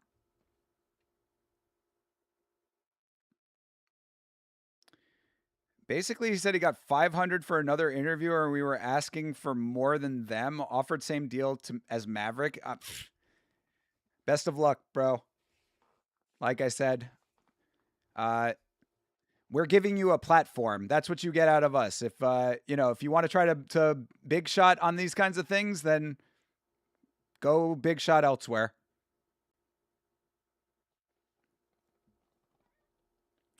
Y'all should try to get this young and up and coming guy on the show. He's pretty niche. Think he goes by the name of Southburn, West Laceration, non-Northcut. I mean, I'd have Sage on the show. Again, it's if they want to come on. Reach out to Sage. Tell him about the show.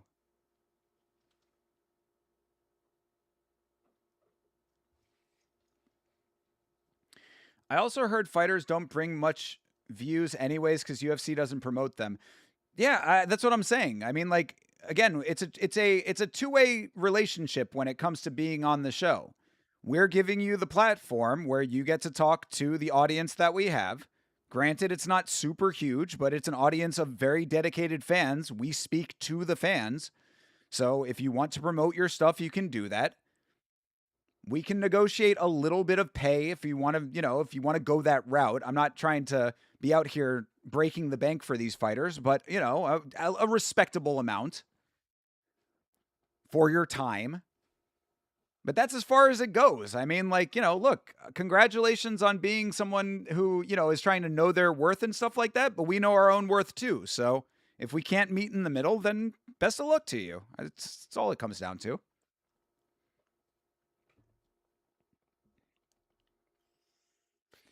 Pretty decent fight. Yeah, I would say so. It's definitely been two-way. Oh, that was round 4. Okay, this is round 5 now. So why do they have the two?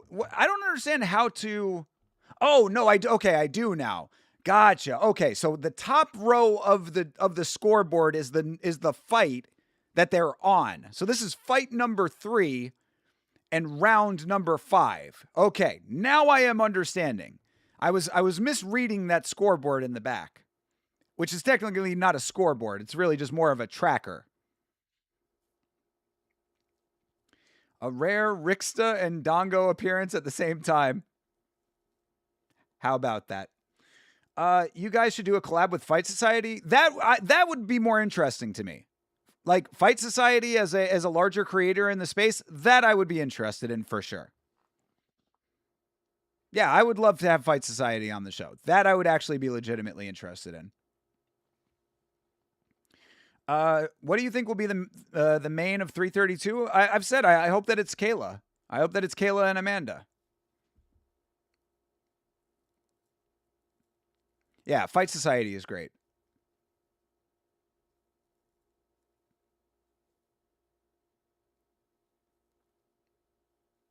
Should have him on the same show with Sarah Toby, and she can tell him all the interesting things that happened with her and Joe Pyfer.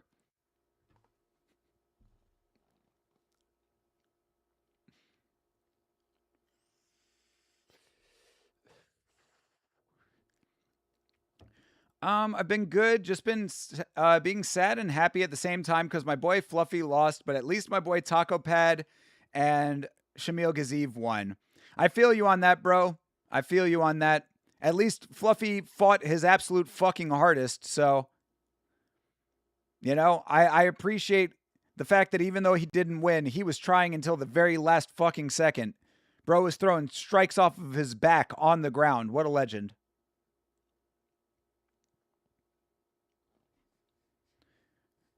We're done with ladies' main events. Yuri versus Paulo. Bro, it's the two best women fighters on the planet. This is not your average women's MMA fight we're talking about here. Figgy versus... Oh my God. Again, with these terrible takes. I'm not hearing it. I'm not hearing it on Muay Thai Sunday. I'm not engaging with this. If we don't make it work, it's cool. Another fighter comes along, but I'm not pressed to kiss ass for these guys to be on the show. Having 10-7 and Sarah and others for free-for-all is good enough. Absolutely. Yeah, 100%, brother. 100%. And the show is only going to continue to grow considering that the clips are doing really well. So I'm really not pressed for it at all. And again, this is a know your worth situation. I know what myself and you bring to the table, Chase. Like this is we have no reason to be begging anybody for anything. We are the show.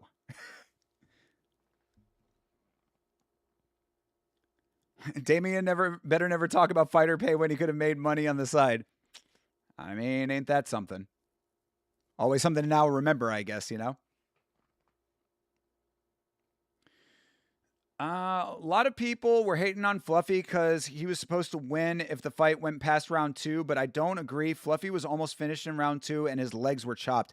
I mean, that was the really... So what I say about RoboCop's performance there, and of course we're going to talk about this all tomorrow, but what I say about his performance is he was doing so great with the leg chopping, and then he just stopped in like one of the rounds, just like abandoned it. And then he came back to it. I wish he had just been more consistent with it throughout the entirety of the fight, because it looked like he was on the road to getting a leg kick TKO.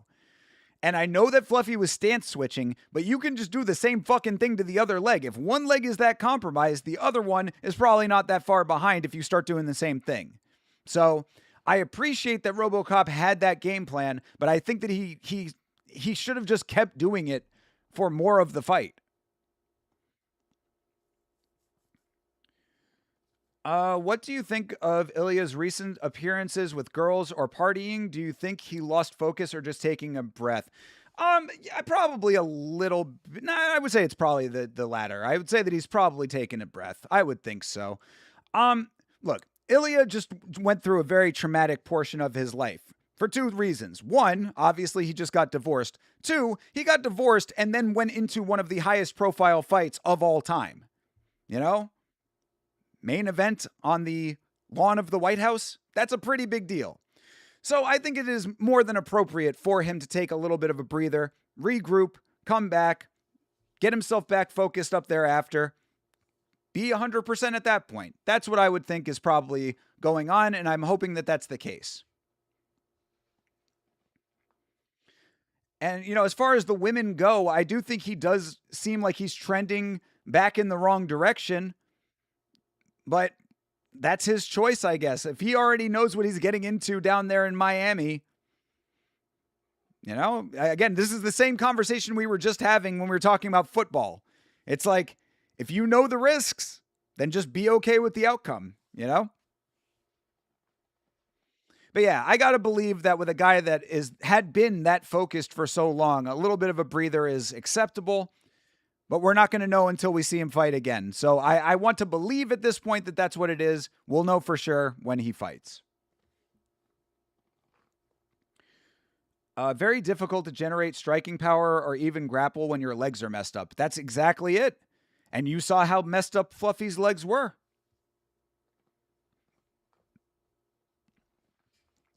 Gon versus Poetan rematch at 332 because the first one was controversial. How about that? If it's going to be Gon, it's going to be Gon versus Tom at this point. Tom's been saying that he's ready to come back, so maybe that'll be what they book. Again, what I've said about this before, too, is that you're running out of options if you want a title fight in the main event for a numbered card. There's only so many different versions of that you can do right now with fighters that are actively still defending, maybe a couple of interims here and there. But, Tom said he's ready to come back, so Tom versus Cyril Gane, book it. And here's our lovely ring girl with the belt for the 15-year-old.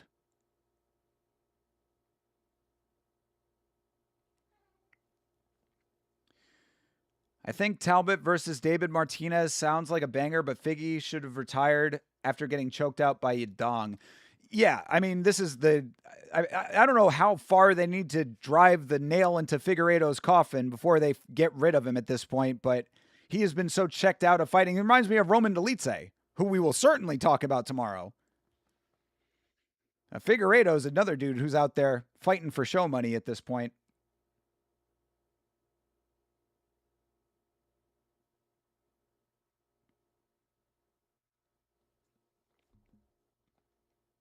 Cutting and pasting? I don't know what you're talking about with that. I think it's perfectly fine for Ilya to take a break. Yeah, absolutely, man.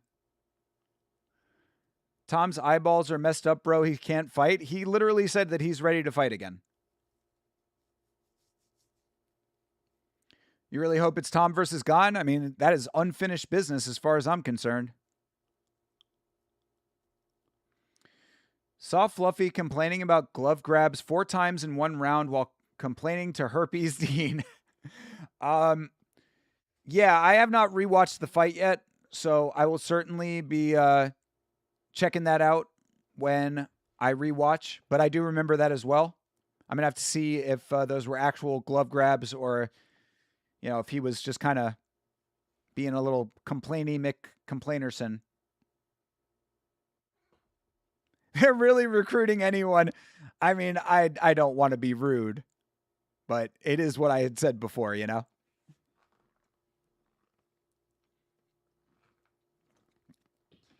You can see it's not a very well-attended night tonight, so.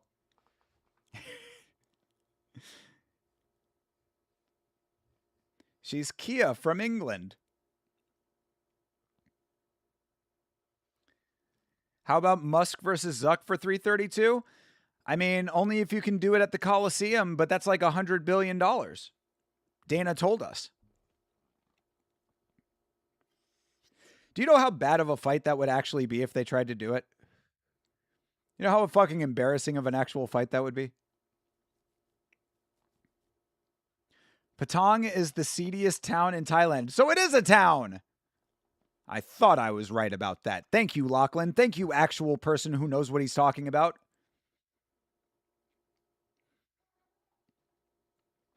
I don't doubt that, though. You mean to tell me you did not go to Patong Fight Night, Lachlan? You didn't brave it in the slums? Shit, dude, I would do it. I don't give a fuck. If there are English people in the crowd right now, I would brave it. Would, but it'd take at least 6 beers. Jesus, brother, chill.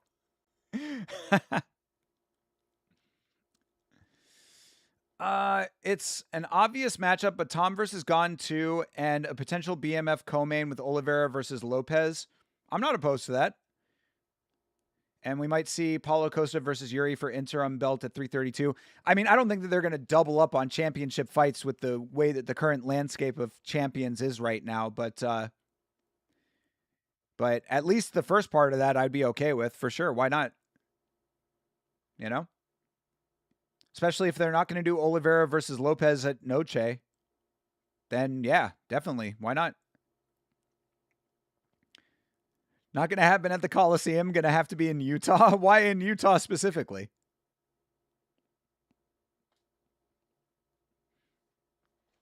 It's not as bad as Pattaya, but yeah. I was going to go buy tickets. You were going to go, but tickets were the same price as RWS? What? How the fuck are they in the hood charging RWS prices? No wonder no one's in the crowd. I mean, not for nothing. These fights are fine, but like this is not even RWS quality in the fighting. So you mean to tell me I got to go all the way through the hood, pay full price for tickets, and the fights aren't even of the same quality? Thanks, but no thanks.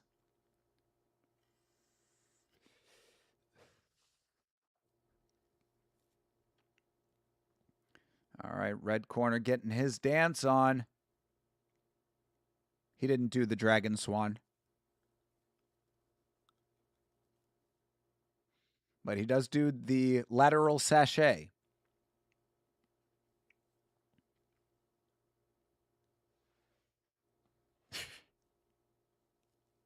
Maybe that's it, Rick. I haven't been, so I wouldn't know. Pattaya was a blast in 2000. Was like the place to go in the 80s. Had the biggest tiger prawns at a restaurant on a wharf in Pattaya. Nice, dude. Was it 90% sex workers, as Rick Allen was saying? And then the Russians and India. Oh, okay. Well, all right. I don't know about all that. The prawns were like small lobsters. Damn. I didn't even know they got that big. I have a feeling for UFC 335 might be 2 women's titles of Kayla versus Amanda and co-main being Valentina versus Edwards.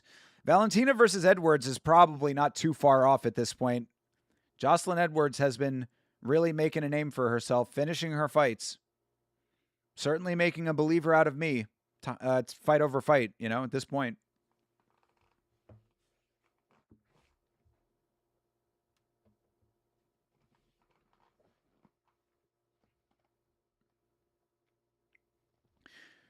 I mean, 335, is that going to happen this year? Because 333 is going to be, what, in October? So, yeah, I guess 335 would be December. Oh, Jocelyn is bantamweight. Well,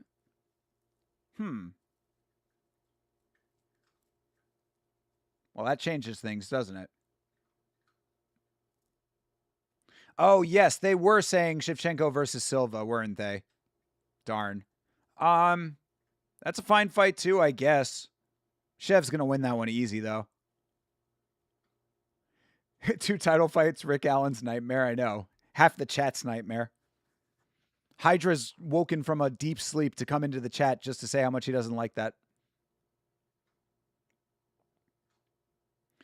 They announced 335 will be in December in Vegas. Okay, gotcha. Yeah.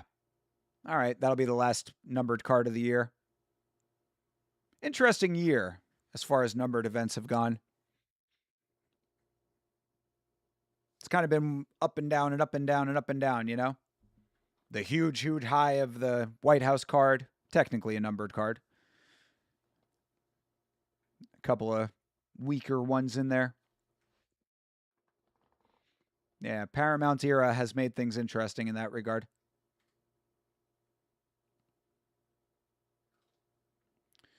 If Valentina beats Silva, there's no matchup for her. She's clearing the division, bro.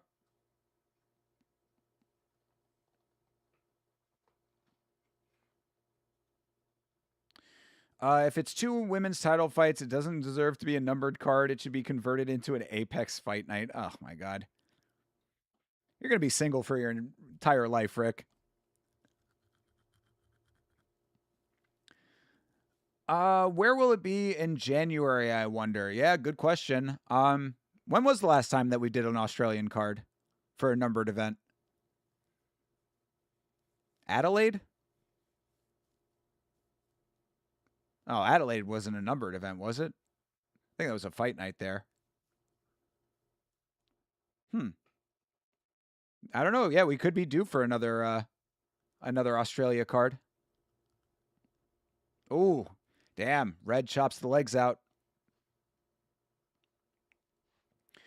Restaurant looked like a seafood shop from the street, all stainless steel, ice, and fresh seafood. You grabbed a basket, picked what you wanted to eat from pictures and descriptions on the walls. Nice. Nice, dude. And they just made whatever you picked? Sydney. Yeah, that Sydney sounds right. Yeah, I mean it could be about time to go back to Australia, considering how much Australia love we have in the UFC. They are definitely locked in for events in Australia.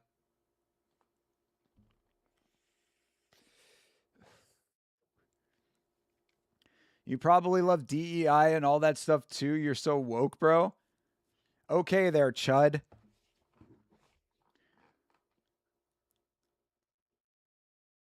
Yeah, that's exactly what that is. Having like respect for women fighters instantly makes you a woke scold. January probably might be Gaethje versus Salkeld. Yeah, I mean, Gaethje said he wants to fight next year, so I would assume that it's going to be early next year. It's going to be a lot of time off at that point, so early next year should be about right. Maybe a return of Ulberg versus the winner for interim belt.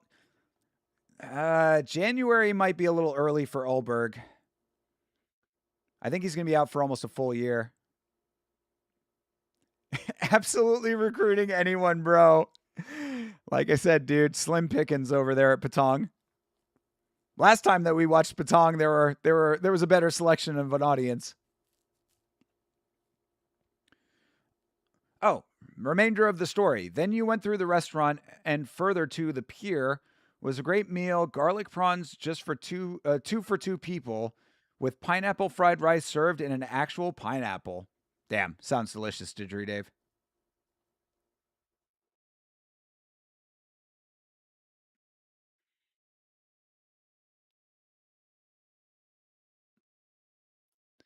How much was it? How much did it cost?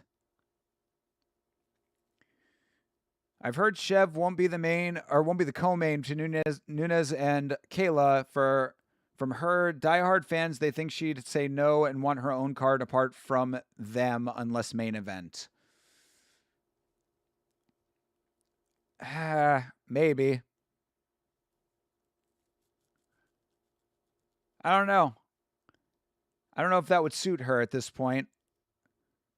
You know, she's kind of getting the reputation of being somewhat boring to some people, even as a dominant champion. And while I think that that's a little ridiculous, if it's a widespread enough belief, She might not have the bargaining power to make that the case, but could be. I don't know. I'd be curious. I would suspect that the negotiations are a lot different for the women fighters than they are for the men, especially considering that Larissa Pacheco got turned down from coming back to the UFC. You know? I think that the bargaining abilities are dramatically different. Sam, welcome back, brother. Appreciate you, bro. Chef is the GOAT, though, to her and others. Why should she be under the other two? Because while she is the GOAT, she is not the GOAT like Amanda was the GOAT. And Kayla Harrison's the current champ. So GOAT status plus champion status trumps one champion, even a dominant one, I would think. And again, I think that the bargaining ability is much different for women. Just the nature of the game, I would suspect. If Chev wins, I guess she has to fight bantamweight because there's literally nothing at flyweight. That'd be an interesting transition.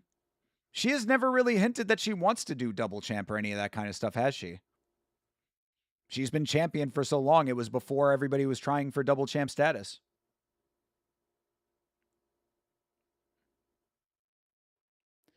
$35 Australian or 1,000 baht at the time, plus other stuff, drinks, etc. Damn, sounds good, man. 35 Australian, that's like 29 or something like that US, I think. So like maybe let's call it $30. That was in the 80s though, so maybe like 45 or $50 now. Still, $50 for two people, that's a fucking steal. $50 all in. I'm with it.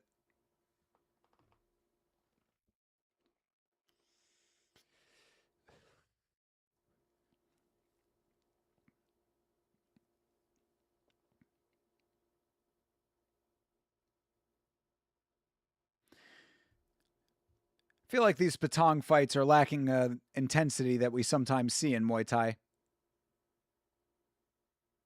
That's all right. We got more fights to go. Oh, there's your previous ring girl. Oh, no, it's not your previous ring girl. That's just a lady that looks like the previous ring girl. No, there's your next ring girl right there. Blonde girl with glasses. Completely forgot about Sean Strickland. I guess he might fight in February. Depends on if his shoulder heals up. That's what I was saying, though. Oh, here's two potential ring girls. Oh, no, that's fucking Caprice.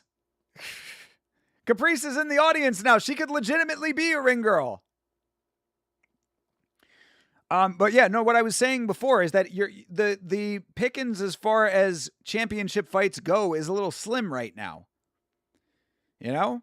Run it down. You need to get Tom versus Gon at some point. Still don't know when that's going to be. Underneath that, you got interim title and Carlos Solberg out for an extended period of time still. Below that, you've got Strickland. He's out right now. Below that, you've got Islam, who just defended. Below that, you've got Justin, who's not fighting till next year, but that's still one that's in the mix. Below that, you've got Volk. He's booked. Below that, you've got Jan and Marab. They're both booked now. That fight's going to happen. And then below that is Van and Pantoja, which is booked. And then with the women, you know what's going on with the women as well. So it's like you really don't have a lot of options as far as title fights go right now. And again, a couple of interims in there would make sense, but is that what they want to do? I don't know. Strickland crashes his motorcycle again. Here's the thing, you guys. I'm going to get on this motorcycle and ride it off the side of a cliff, okay? All right? I'm going to take this motorcycle. You see, I'm going to rev this engine up to 120 miles an hour, you guys. Then that cliff over there, driving right the fuck off it, okay?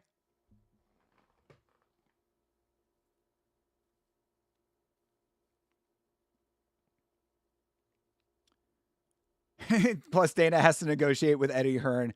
Yeah, the Eddie Hearn era for Tom Aspinall has been working gangbusters, let me tell you. I've been seeing the memes that are going around about Tom Aspinall doing like radio interviews and cooking shows and shit, getting 1,200 views. I don't know.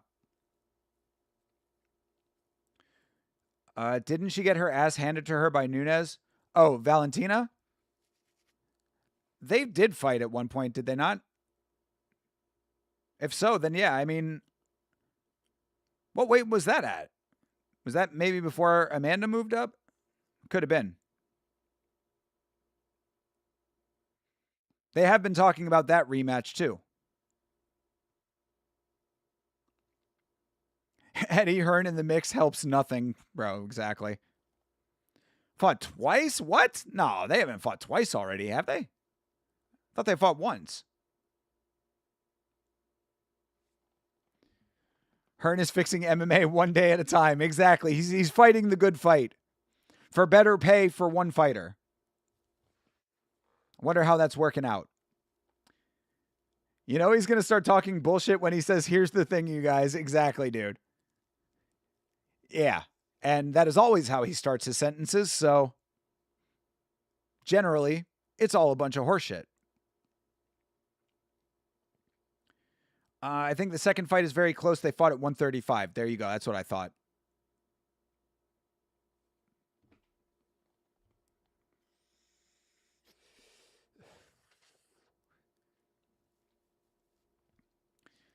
Eddie Hearn has the plan and attack method of GFL pending results. Well, we would know how things were going over there at GFL if we were on the investor calls. We got to find out how things are going at our favorite promotion. Oh, also, no, I don't think anybody saw it, but I posted in the Discord, Scott Coker's new promotion is going to be having a big announcement coming up. Looks like we're going to be getting the name and some details on Scott Coker's new promotion soon. Might be talking about that on Wednesday.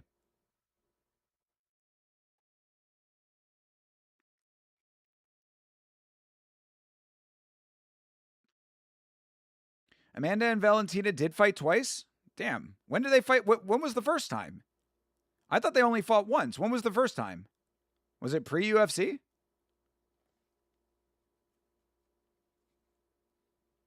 Nunes had 35 and 45. Yeah, she was double champ for sure. Retired with 2 belts. Saw Sean Brady lost a wrestling match and Dean is going to retire again.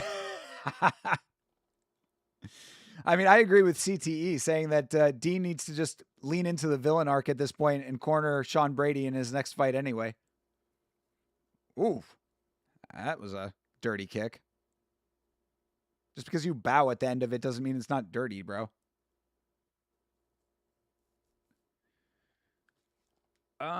By the way, I got a Lost Valentina video when she was here in Peru for the free-for-all stream.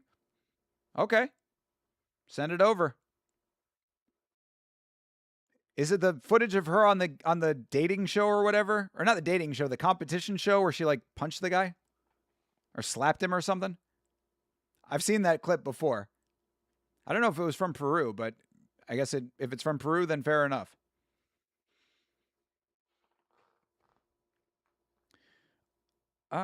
Second Nunes fight won by split decision.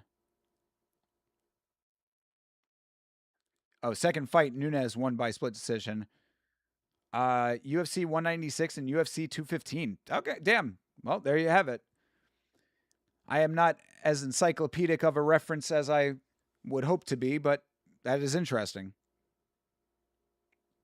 Oh, blue corner crushing this fight. Now, how much longer can red last? Why did he pull him out of the corner?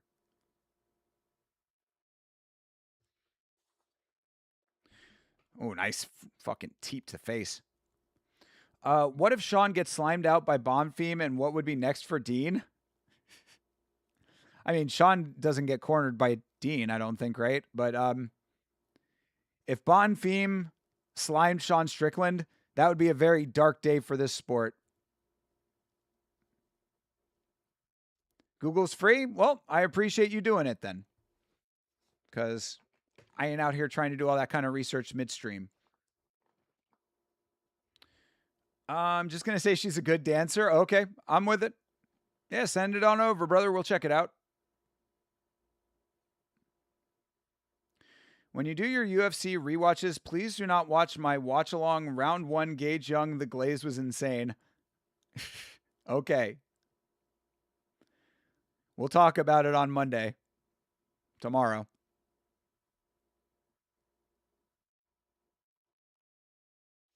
Yeah, I was going to say Bonfim is welterweight. Um Yeah, I mean, if Bonfim slimed out Sean Brady, it would not. I mean, I don't know. I don't think it would be that big of a deal.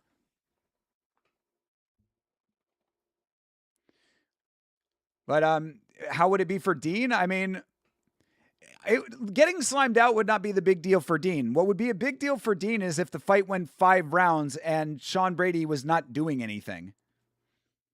But all he needs to see is 1 round of that for him to become completely dejected.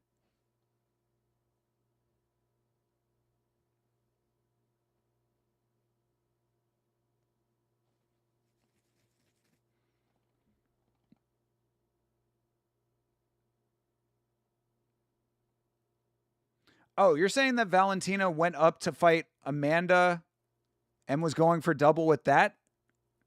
I mean, Amanda went up to go for double. I don't know if Valentina went and tried to follow her, though. But if she did, then fair enough.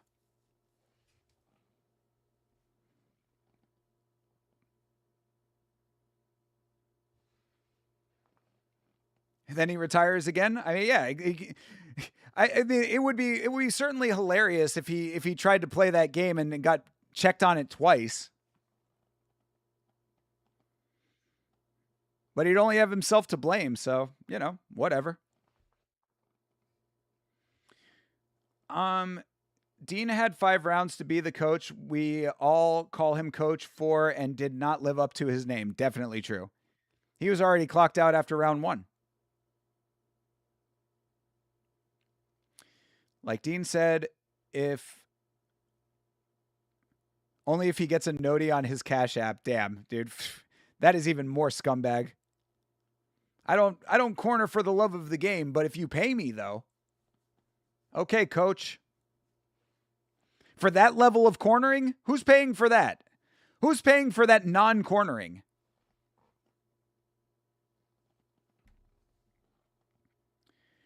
Dickhead Dean said on the Weidman show with Dustin and Jorge present that Dean's Cash App needed to see numbers and he would corner Brady.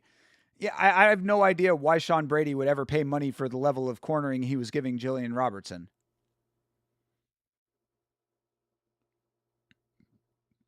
That's like paying to go to one of those shitty boot camps where all the dude does is yell at you. Yeah, Dean digging himself into a nice deep hole for sure. He's been digging himself into that ever since the Robertson fight.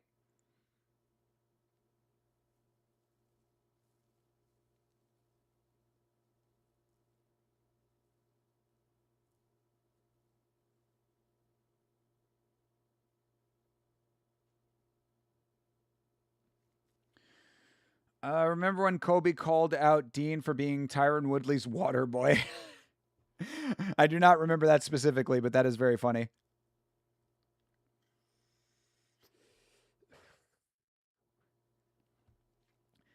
Colby always had something to say. Some things more true than others, of course, but still funny, though. Colby better watch out now that Tyron Woodley is getting wins over in RAF.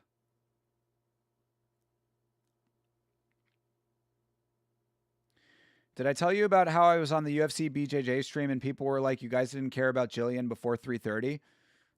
No, but I would say that, yeah, that's probably true to a lot of people.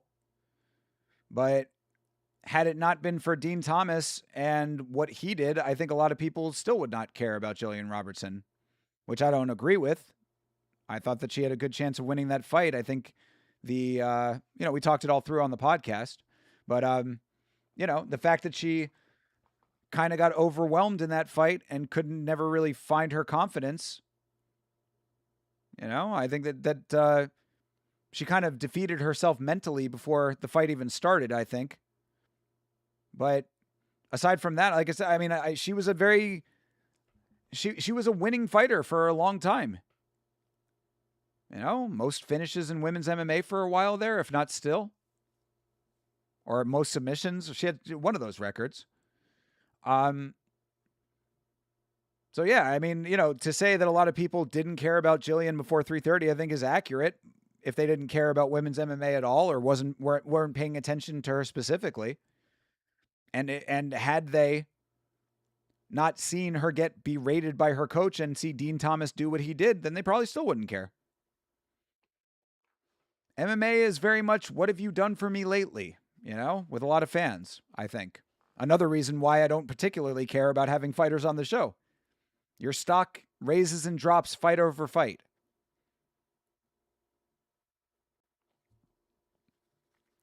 Buckley is losing a lot of aura. Buckley is an aura debt now. I mean, doing it to himself. Why the fuck did Buckley ever think he could wrestle? He's one of the worst ground game fighters in the UFC at the moment, based on what we've seen. Most still don't now. Exactly, Bleeding Edge. I was messing with those guys. I was like, Jillian has always been a fan favorite. I mean, to certain fans, Vitz King's favorite fighter. Vitz King's favorite female fighter, Jillian Robertson, for years. All right, another fight without a beanbag. We've seen one beanbag on this card, and it was from the ladies' fight. Do you believe it?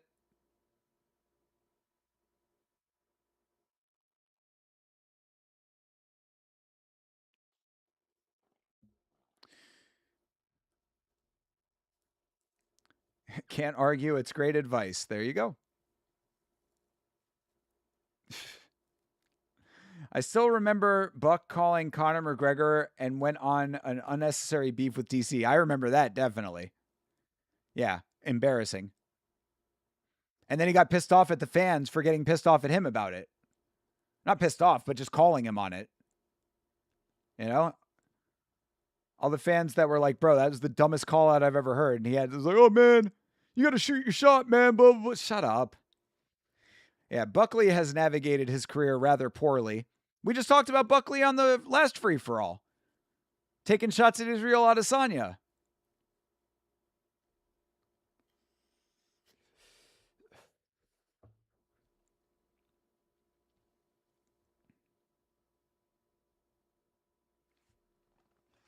Yeah, Buckley continues to dig himself into holes. Step on many rakes.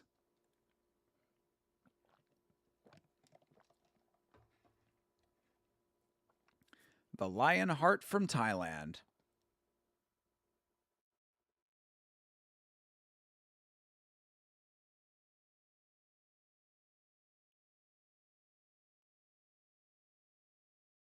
Ah, there's Will York.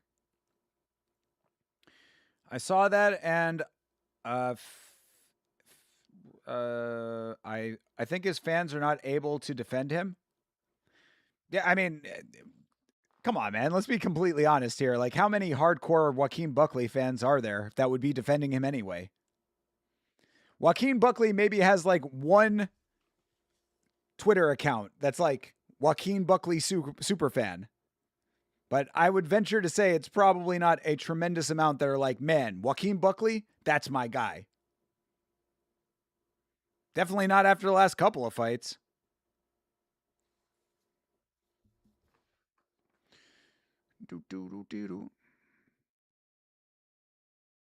All right, our next ring girl is here.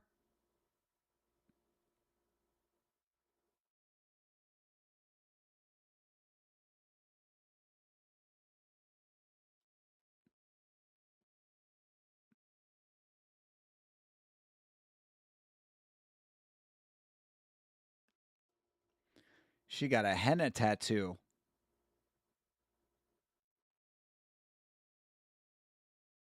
I don't know. That might be an actual tattoo. Looks like henna, though.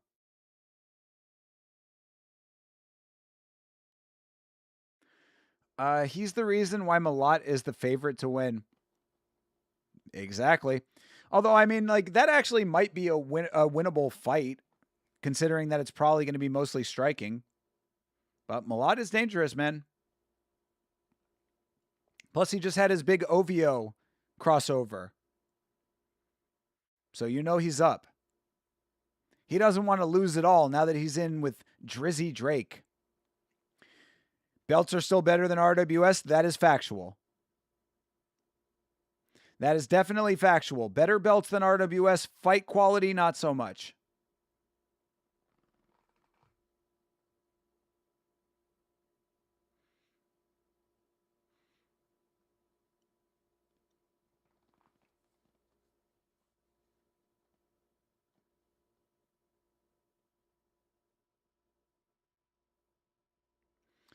All right, we've got the Argentinian versus the English here. All right. This English lady has her son, I guess, running out to the ring with her.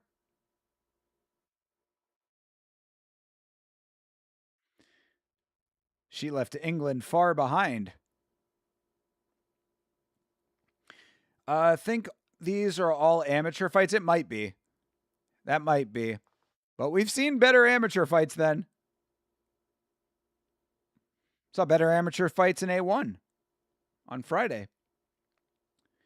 I want to ask another question. Who's more insufferable, Kevin Holland or Joaquin Buckley? At this point, probably Joaquin Buckley. Kevin Holland is annoying in fight, but generally outside of fights, I don't particularly dislike him. He has his moments of being annoying, and I thought he conducted himself kind of poorly on the Jackson podcast. But generally, if you hear him in interviews, he's pretty okay. I don't like that he talks his way through every fight, but compared to Joaquin Buckley, I think he's probably the less insufferable one. I think Joaquin Buckley has made himself the more insufferable of the two at this point. What I said too on the free for all, Joaquin Buckley is a dude who consistently is out trying to matchmake with other fighters like there's not a promotion that's going to do that for you. Whenever Joaquin Buckley sees someone who is even vaguely in the same weight category as him, not necessarily even the same weight class, just the same general area of weight, who is a pro fighter, he runs up to them and says, yo, you and me would be a great fight, brother. Come on, let's do it. Let's fight. And then it puts that fighter in the awkward position to be like, okay, I guess. And then the organization just does whatever the fuck they want. So I never understand why Joaquin Buckley is trying to pick fights with all of these other fighters. Like the organization is going to hear that and just be like, oh shit, well, if Joaquin Buckley wants to fight, let's go.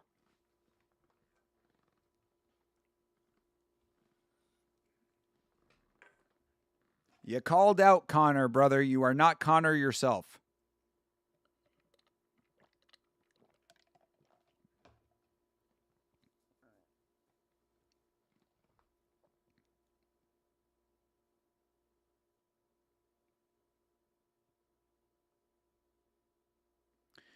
I remember when he tried to cause a shit show with him and Ian Gary. Yeah, Ian Gary is the first example of it. He was saying that he did the same thing, I think, to Israel Adesanya at the PI. It's like, bro, just stop what you're doing. Think about all the times that we've never heard about, you know? All the behind the scenes stuff. He just seems like that kind of guy.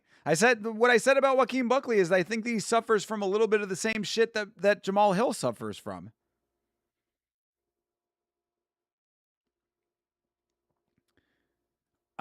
Damien sent a message again, left me on red for a while. I'll reach back out tomorrow. Okay. I mean, maybe he thinks he's negotiating with you. Whatever, dude. Again,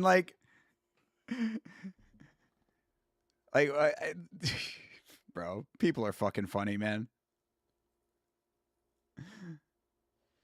I trust you to handle that situation and how you think best, Chase. you know how I feel about it. So whatever you think is the right way to go, you negotiate. Like I said, you're the senior vice president of partnerships over here. So you take the lead to keep me posted on it. But I do love the idea that it's like, okay, we're in the middle of negotiations, brother. It's a fucking podcast appearance.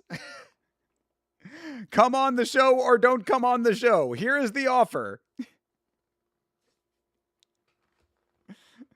Love to have you. Won't care if you don't come. All right. England versus Argentina. Aldana Cisneros versus Yasmin Nazare.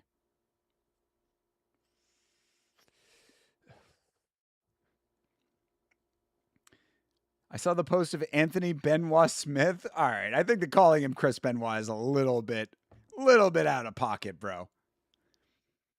Till we find out the actual details. But yes, Anthony Smith is currently a free man. And I believe that picture was taken recently. So, or maybe, I think no, right? It can't be taken recently because he's got a protective order against himself from his wife. Not from her, but like by the court. Like he is court ordered to not have contact with his wife, I thought. Maybe that's changed. Because, yeah, I was thinking about that. I was like, wait a second. I thought that picture was from that post, but the court had said he can't have contact with his wife. So I don't know. Maybe something's changed. Maybe new details have come to light. As I said in the video, we still don't have all the details about that situation, so I am trying to withhold judgment and be objective about it until I know. He's probably still on trial. I mean, he's not currently on trial, but he's going to go to trial. He pled not guilty to the charges. So yes, his case will go to trial at some point. I mean, either that or they'll negotiate a new deal. You know, if there's some kind of psychological evaluations that have to happen or some other, out of court procedural type things that, could be going on between the district attorney and the lawyers for him. Yeah, a lot of information is still up in the air as far as that situation goes. That's why I really didn't have too much to say about it as far as what I thought. Because I'm like, I don't know enough. And I try my very best to give people the leeway to show me the facts before I start jumping to conclusions. This is not Office Space. I do not have a jump to conclusions mat. Bro. We've got our last ring lady. Lachlan, do you have any opinions about what you're seeing on your screen?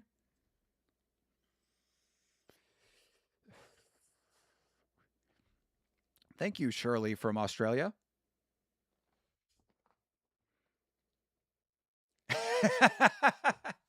I mean, she is Australian. Maybe there's something within you that gets that perks up off of that. It's all allegedly. It's safe to say. Yeah. No, of course. Absolutely. Do you think Umar versus Song will end in a finish? No, definitely not. I think it'll be a lot of point fighting from both sides, really. And then Umar going for takedowns. So probably not. Yeah. Fight to go the distance. What are the odds on it?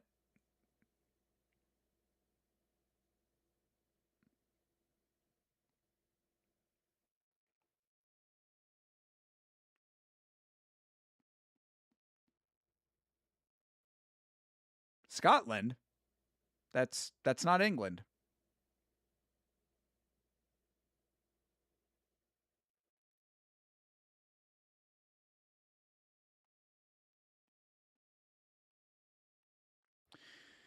I can see a potential boring decision. Yeah, definitely. Absolutely.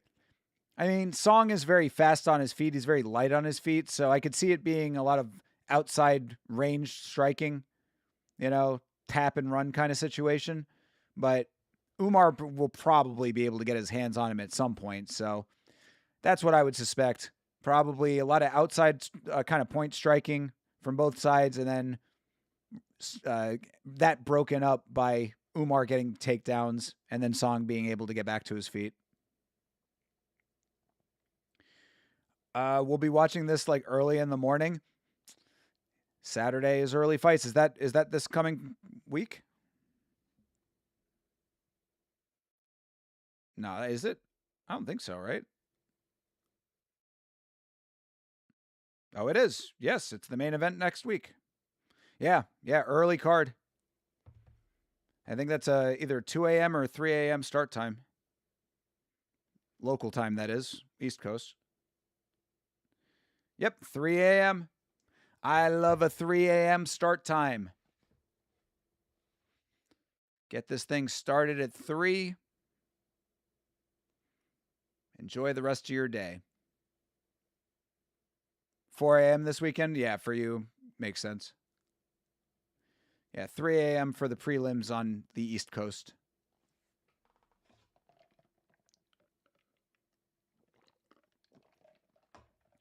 But no, then it would be 2 a.m. for other side of the country, or going farther that direction, I guess.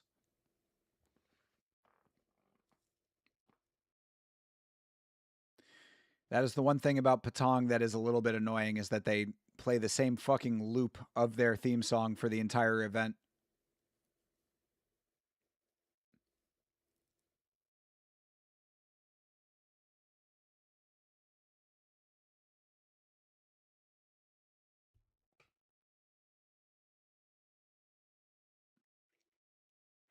All right, our ref has the towel. Wipe me down.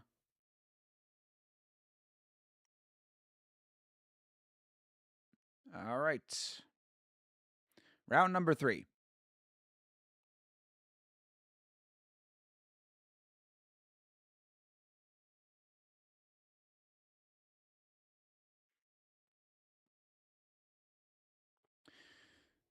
Never mind. I just saw the schedule and it's 2 a.m. my time. Yeah. Yeah, if you are on Central Time, I believe that is 2 a.m.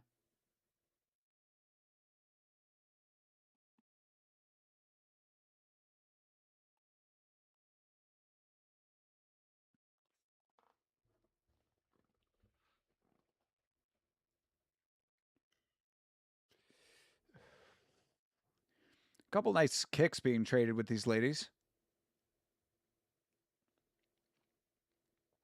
Another battle of the braids.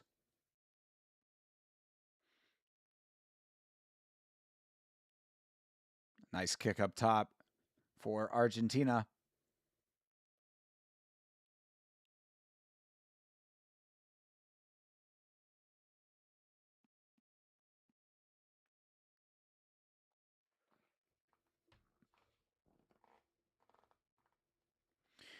I hope I'm able to sleep early that time. You got to train yourself, bro. Got to train yourself to be able to get to sleep. Sometimes it's easier than others. What I always say, and it has been a life changer for me, is the gator mask. That elastic sleeve that people sometimes see like lawn workers wearing them often. They cover their nose with it, their nose and mouth. It almost looks like one of those old school robber bandanas, but it's just like a tube of material. I use that as a sleep mask, and it has made a world of difference in my sleep quality. I take that, I pull it over my head, cover my eyes, leave my nose open. It is amazingly effective.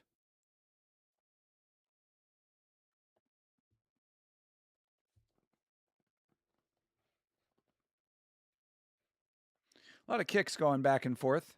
Oh, that was a nice exchange. Argentina landed the jab, and England landed the spinning back fist.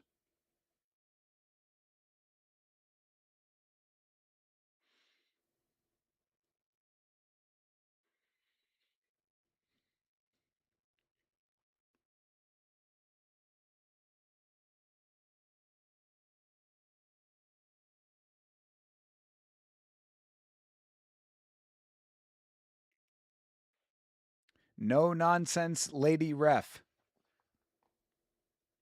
This is a woman who is very locked into her job.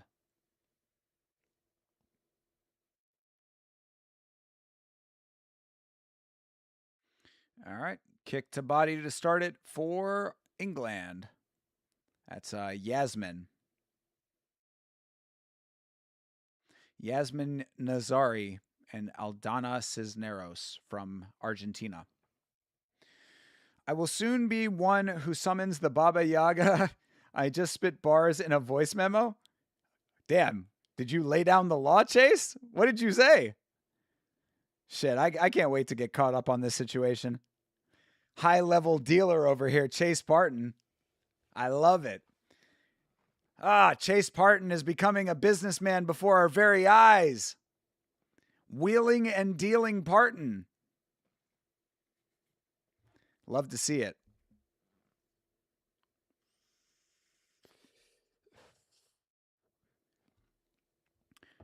I just saw the card and we might see Alex Perez versus Suma Darji too. Is that on the upcoming card? That's on the Shanghai card? I just looked at the card. Well, I didn't look at the actual fights. I just looked at the main event. Oh, yeah, no shit. How about that? They really are doing it. Oh my god, and Junior Tafa is fighting on this card versus a dude named Lucy. Lucy, I'm home. Damn, we're going to have a lot to talk about tomorrow. Everybody make sure to tune in for the podcast, 10 p.m. Eastern Standard Time. Myself and Chase Parton breaking down each and every fight from UFC 330.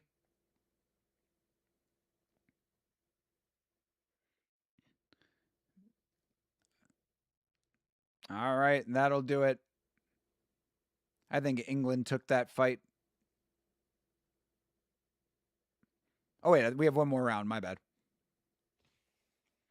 What do you think of the card? I mean, I have not gone through the card yet. I usually go through the card on the show. Looking over it, though, there's a couple of interesting ones. I always love the Asian cards, though. This is going to be the conclusion of Road to UFC. And, of course, we watched Road to UFC this year, so I'm excited for those fights. And I'm always interested in seeing new talent from that region of the world, so... Dude named Namsrai Batbayar. Oh, he's already fought in the UFC. I remember Batbayar. When did he fight? He's fighting Andre Lima. Oh, yeah, he was a Road to UFC guy. Won 3 times on Road to UFC. And now he's fighting Andre Lima. He's 10-1.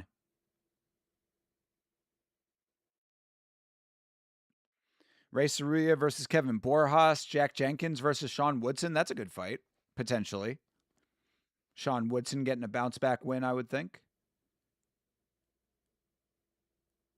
Oh, my God. Zhang Jingyan is back versus Julia Pilastri. That's going to be a fucking meme fight right there. I remember when I was high on Sean Woodson. I feel you on that one. I think that there is still reasonable expectations of Sean Woodson to still be good. But he does need a bounce back. Sean Woodson is the kind of fighter that can take a loss, but he needs to bounce back almost immediately to regain momentum, because he starts racking up losses. It's going to be a big problem for him.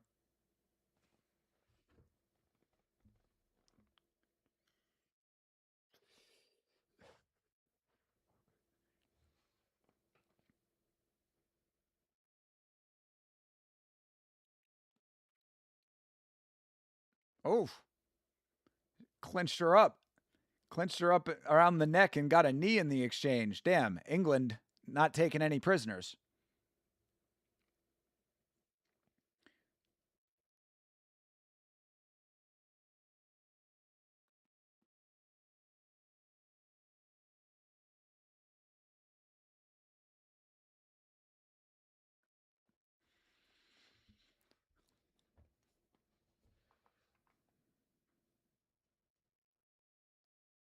Seeing a distinct lack of elbows when it comes to this promotion.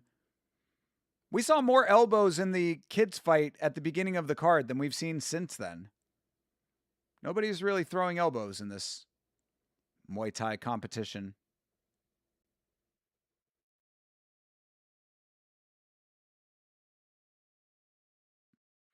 All right, that'll do it for that fight. Not bad. Not bad fight. Why not? Competitive.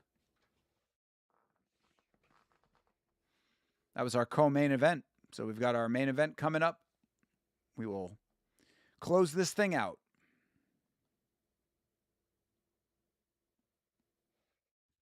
That'll happen to Sanjay. He was asking about Muay Thai.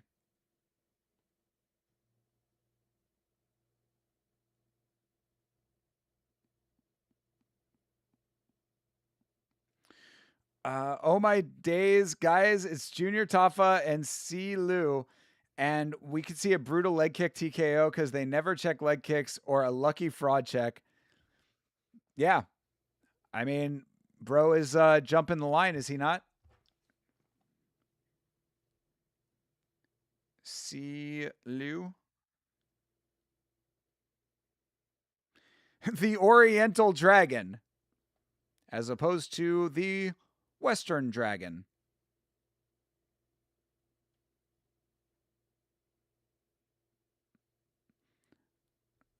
Oh, new women's champion here.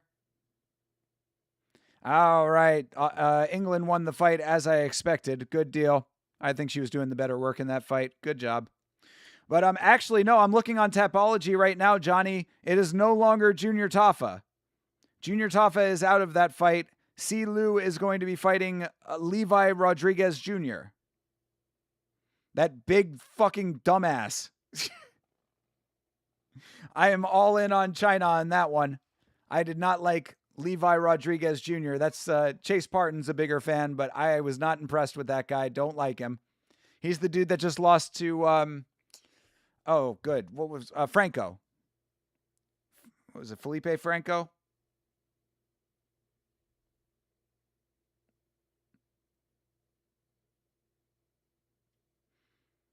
Yeah, Levi Rodriguez.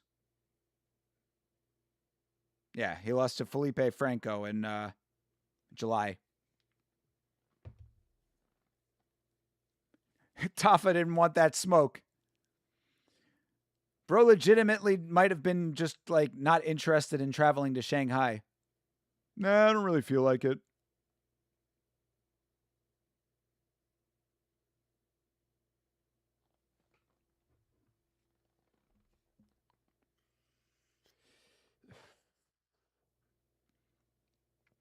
Every time we see a cheeky good matchup pullouts, I get a little disappointed. Yeah. No, I understand.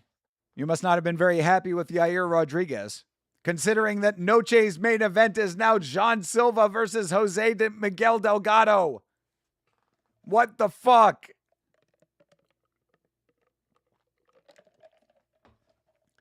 That is truly criminal, bro. I cannot believe that Noche UFC has John Silva versus Miguel Delgado. Jose Delgado as a main event competitor after his last performance. That sounds like an Apex headliner. Yo, no shit. No shit. That sounds like a fight that should be, I mean, maybe that should be like a featured fight. That is a numbered card feature fight. Or like a fucking main card opener. You were so disappointed when Yair pulled out? Are you that surprised? Inactive ass Yair. Fights once a year and can't even make it to the fights that he's already booked for.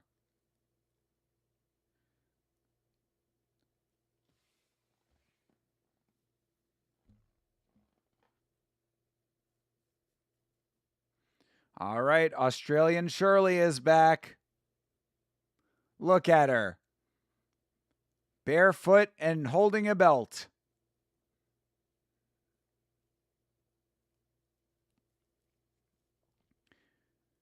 Yair has been a pullout and ducking merchant. It isn't surprising. Exactly.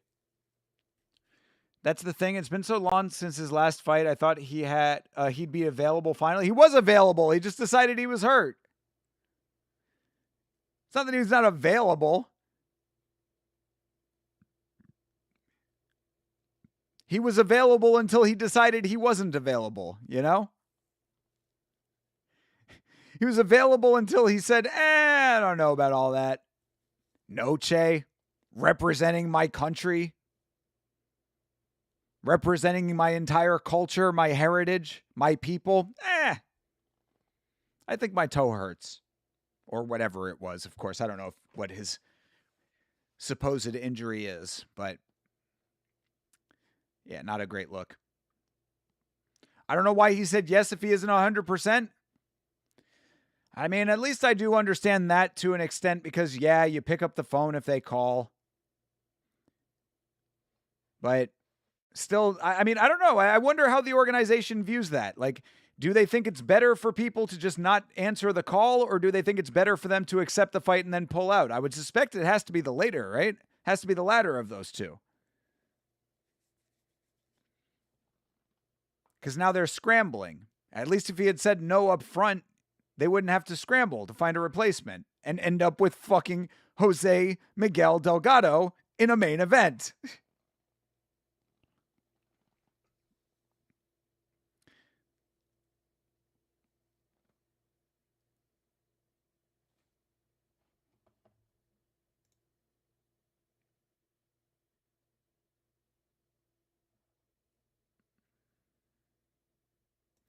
Thank you, Miss Shirley.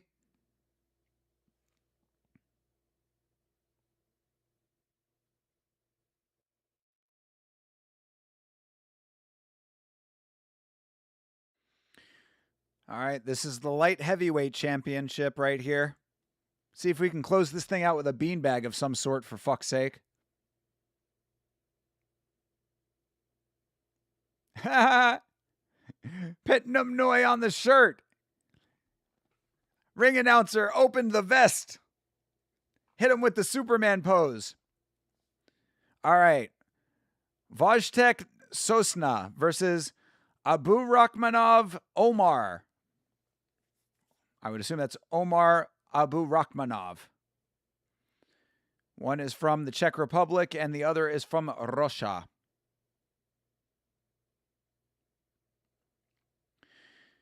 They could have at least asked Aljo to headline since he has no opponents and the other featherweights are booked.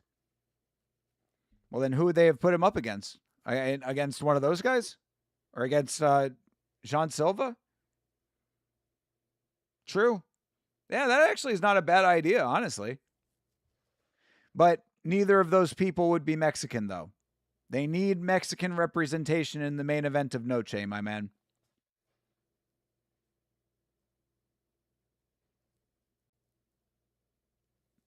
Because, yeah, it would be Aljo versus Jean Silva in that case. And neither of them have any connection to Mexico.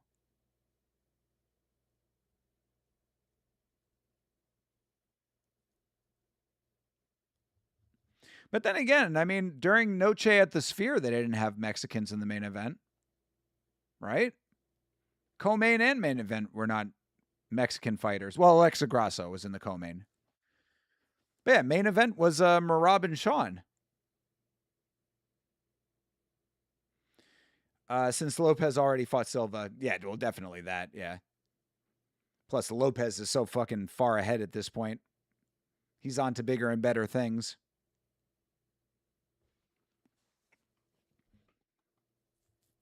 But yeah, you just had an honorary Mexican in Merab in the main event at Noche at the Sphere.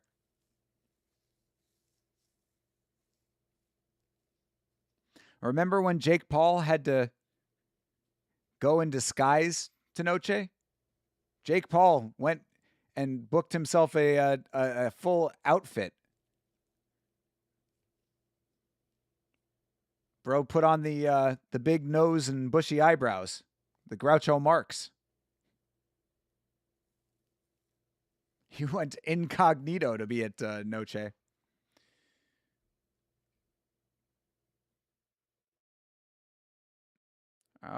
Oblique kick for Abdul Rakhmanov. Yeah, very sneaky, Paulie. Exactly. Plus, apparently, he didn't even have to do that. After the event was over, Dana said, "Yeah, well, I don't even know why he thought he was banned. He's not banned. He thought he was banned from UFC events, but apparently he wasn't. He was confusing himself with Neon. Neon is banned from UFC events. At least was. I'm sure he's unbanned now because Dana loves influencers."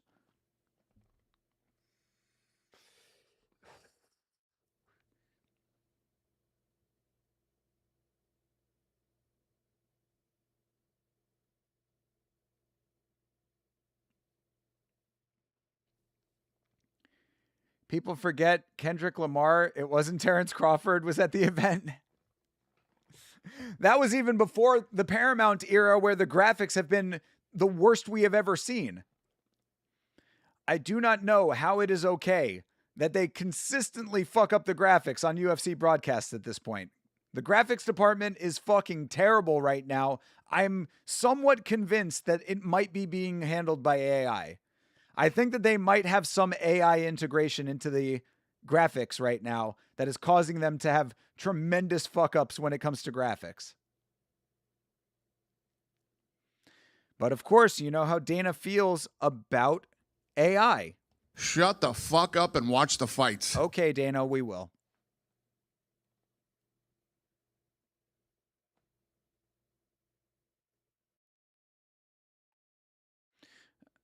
All right, a lot of clinching here as round one ticks to an end. That's a nice body kick for Red. Our,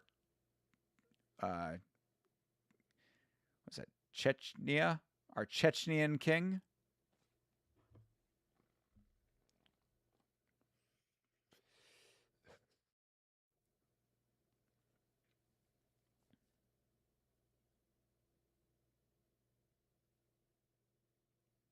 And nice touches from Red. Oof, jeez. Blue goes for a big old spinning kick. Misses. A little head kick at the very end. I think Red took that round.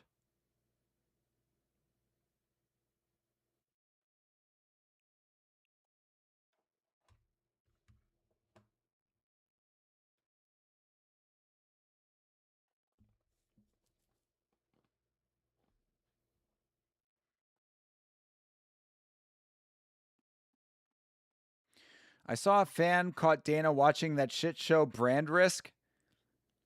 From where? He was not at the event, but he was watching it on his phone. Was that going on during the UFC event? I thought that was after the UFC event. If so, that's fucking funny. Like I said, man, Dana loves his influencers. He's got to keep up with his homie Aiden Ross. Oh, well, you know, I mean, UFC fights are one thing, but I got to check out what's going on with Aiden. He's a great kid, bright future ahead of him. I love this kid. It was during a UFC event and someone recorded him. Well, congratulations, Dana. You got to see an island boy get his ass kicked by a little person. Hope it was worth not paying attention to the fighters that you actually promote. If you even do that at this point.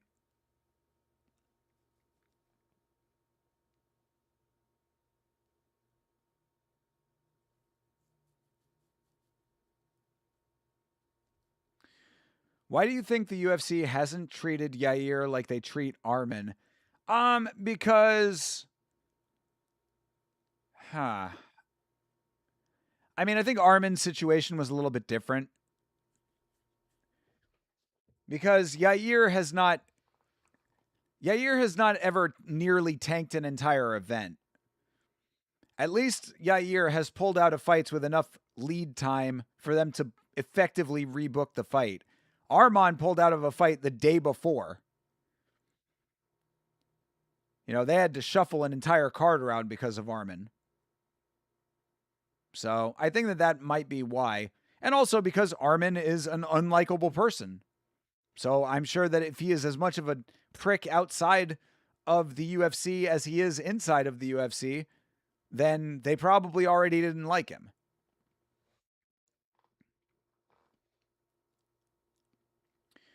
Same goes to Nina Drama and Armin Sarukian with this annoying clip farming culture with Neon. Oh, just you wait. I don't know if I'm actually going to put the video out. I got to rewatch the whole thing, but if you've been paying attention to the shorts, you might have noticed a new experiment we've been trying with the shorts, which is meme reactions. Shout out to editor Carlos with the idea for that. So I recorded a whole bunch of meme reactions, and as much as I appreciate Carlos for curating those for me, I would say that a good like 70% of them were Neon related. And about halfway through that process, I was like, bro, I do not want to react to any more Neon clips. And they just fucking kept coming.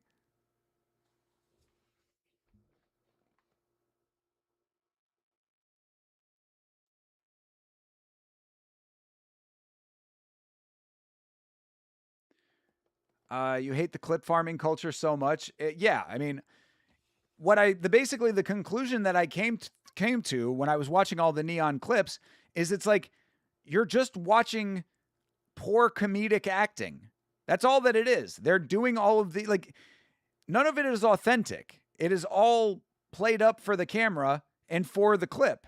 So I'm like, what is the purpose of this? I don't find it funny. So if it's not authentic and it's an act, it's not a funny act to me. So like, why should I care?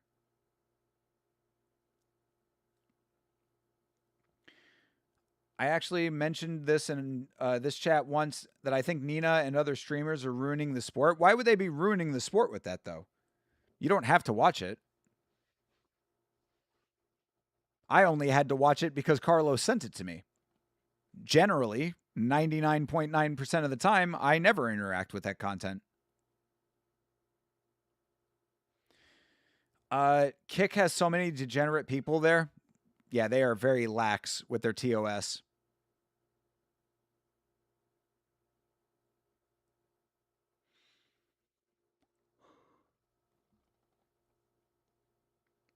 You know, you make a platform that's supposed to be an alternative to whatever platform you already have, and all of the people who couldn't effectively integrate themselves into the existing platform, their eyes get wide. You know, they perk up when they're like, "Oh, a new platform, a new place that I can go, try it all over again.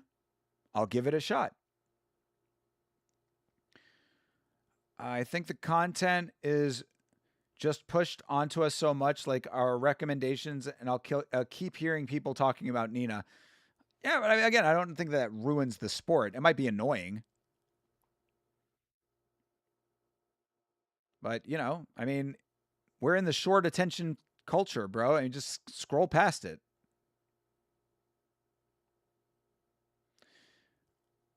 I never watched Nina's content, but I keep hearing people talking about Alex Pereira and the stuff he was doing with Nina. Oh, oh. Oh, we got a knockdown here. Oh, this dude is out. This dude is done. Oh, yeah, it's over.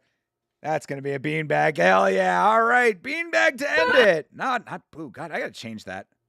Either way, beanbag. Oh, that boy got a beanbag.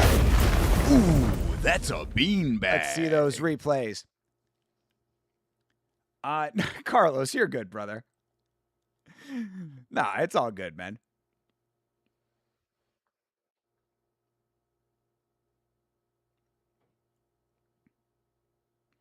Plus, I mean, even if I was upset, it could still be good content, you know? I understand that people, I mean, shit. The whole Yama show is about me getting upset and yelling about mixed martial arts.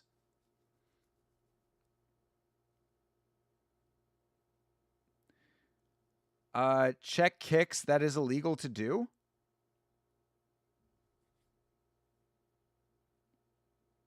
You're not allowed to check kicks in Muay Thai?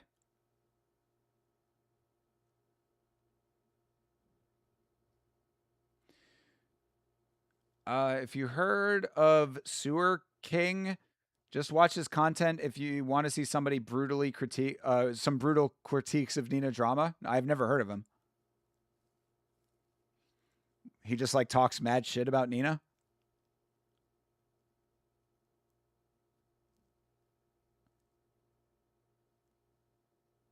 Oh, it's legal to check kicks. Yeah. Oh, God. Sorry. Okay. I didn't say. Yeah. My bad. I misread that. Yeah. No, they just wasn't checking any kicks. Well, they got to teach checking kicks over there in Russia. You won't hang with that Indian anymore? I like the song. I'm tapped out on the content. But again, like I said, if me reacting negatively to it can be its own version of good content, then what's the difference? I understand the value of it. All right. Kershed Gaffarov, is this Muin Gaffarov's brother? That dude might actually be related to Muin Gaffarov.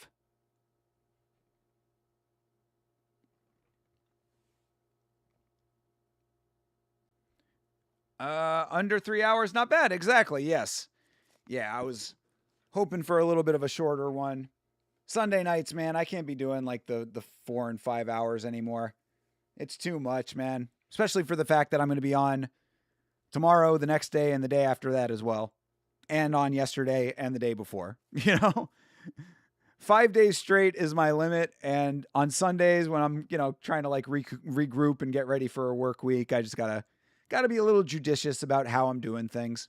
Of course, I love being here, but I don't want to spread myself too thin because then it's not fun for anybody, Want to make sure you guys are having a good show, giving you the show that you want to see. Same goes for the Tafa Bros. Who never check leg kicks, and some goes to Tuivasa. Yeah, they're their own issues, man. Think that fucking kickboxing, fucking glory kickboxers would check kicks at some point, but nah.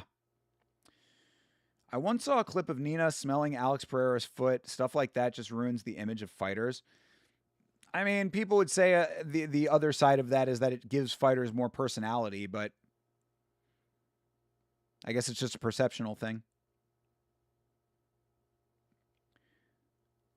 Wednesday night, this is live. Yeah. This is they do their shows on Wednesdays. It's good to know about this. It is definitely good to know about this. I don't know if we'll do this one all the time because the quality of these fights is definitely lesser. I think the last card that we watched from them was better. This card was a little bit weaker than the last one that we watched, but we'll keep them in the mix. We've got other stuff that we will do during the week, but we can always do replay watches of this. Is it over? Is it over? Yes, the show is coming to an end here. We'll let the VOD play out though. We've got about 3 more minutes on that. Imagine if the previous baddest fighters like Liddell, Lesnar, Jones, etc. were doing stuff like that. See, like, I wouldn't mind that. I don't care about that kind of stuff because all I care about is how they fight in the cage. But again, that's just how you view them. So if that would change your perception, then it's up to you. Thai fight is going to be a big one for sure. Thai fight and RWS are the 2 front runners right now. This is a distant third. We still need to do another watch of Petchindi. We haven't done Petchindi in a while. And then also that Siam one that you brought up, even though it is a little bit long. If I can get a night where I'm home early, we might be able to do that for one of those. And then there's a couple of other ones that Chase has found, but some of those are longer streams. So we'll find out. We'll find out what the run times are and try to keep switching it up and doing new and interesting things, keeping it fresh. No, it's over. You can't do that. Thank you, Mark. Best in the business, Mark Goddard. Best in the business, Herb Dean. Best in the business, Jason Herzog. Are they? Are they all the best in the business? Sounds good indeed. I appreciate it. And also glad we got to figure out and work out the little issue with your order there, Jeremy. Let me know if you have any problems with that. I can talk to the production people. But all right, we are letting this play out, seeing some of the highlights from the evening here. And then, of course, we are going to wrap this thing up. So again, as always, folks, thank you so much for hanging out with your boy on a Sunday night. Tomorrow night is the podcast, myself and Chase Parton going over each and every fight from UFC 330. Tuesday, of course, is the Contender Series and the final Ultimate Fighter episode before we get to the finale fights, whatever card they decide to put those on. So, yeah, this is the last of the golden weeks. This is the last of the weeks where we will have the Tough and Contender Series on the same night. So Tuesday, make sure to hang out for the last of the golden weeks, which I love so much. We're going to get to see Christian Strong. Forget who he's fighting on that one, but Christian Strong versus Muhammad Ali is that fight. So Christian Strong versus Muhammad Ali for the last episode of Tough for season 34. And of course, Bellamir making her debut on the Contender Series. So we will watch that on Tuesday. Wednesday should be the free-for-all. Definitely mark your calendar for that free-for-all. Always a lot of fun. And after that, me and Chase will be talking, but we might try to get an MMA on film review of Atlas King going this week. So we will find out. Yeah, Ali, exactly. Muhammad Ali. So we will find out what the rest of the week holds for us, but all of that is on the schedule for right now, tentatively as always, but we'll let you know about MMA on film. Early part of the week is all set in stone. So that is about going to do it over here. And as always, guys, you are the best in the world, greatest community in all of MMA YouTube. So I appreciate you guys so much. Have a great rest of your night, a great rest of your weekend, and as always, fight on.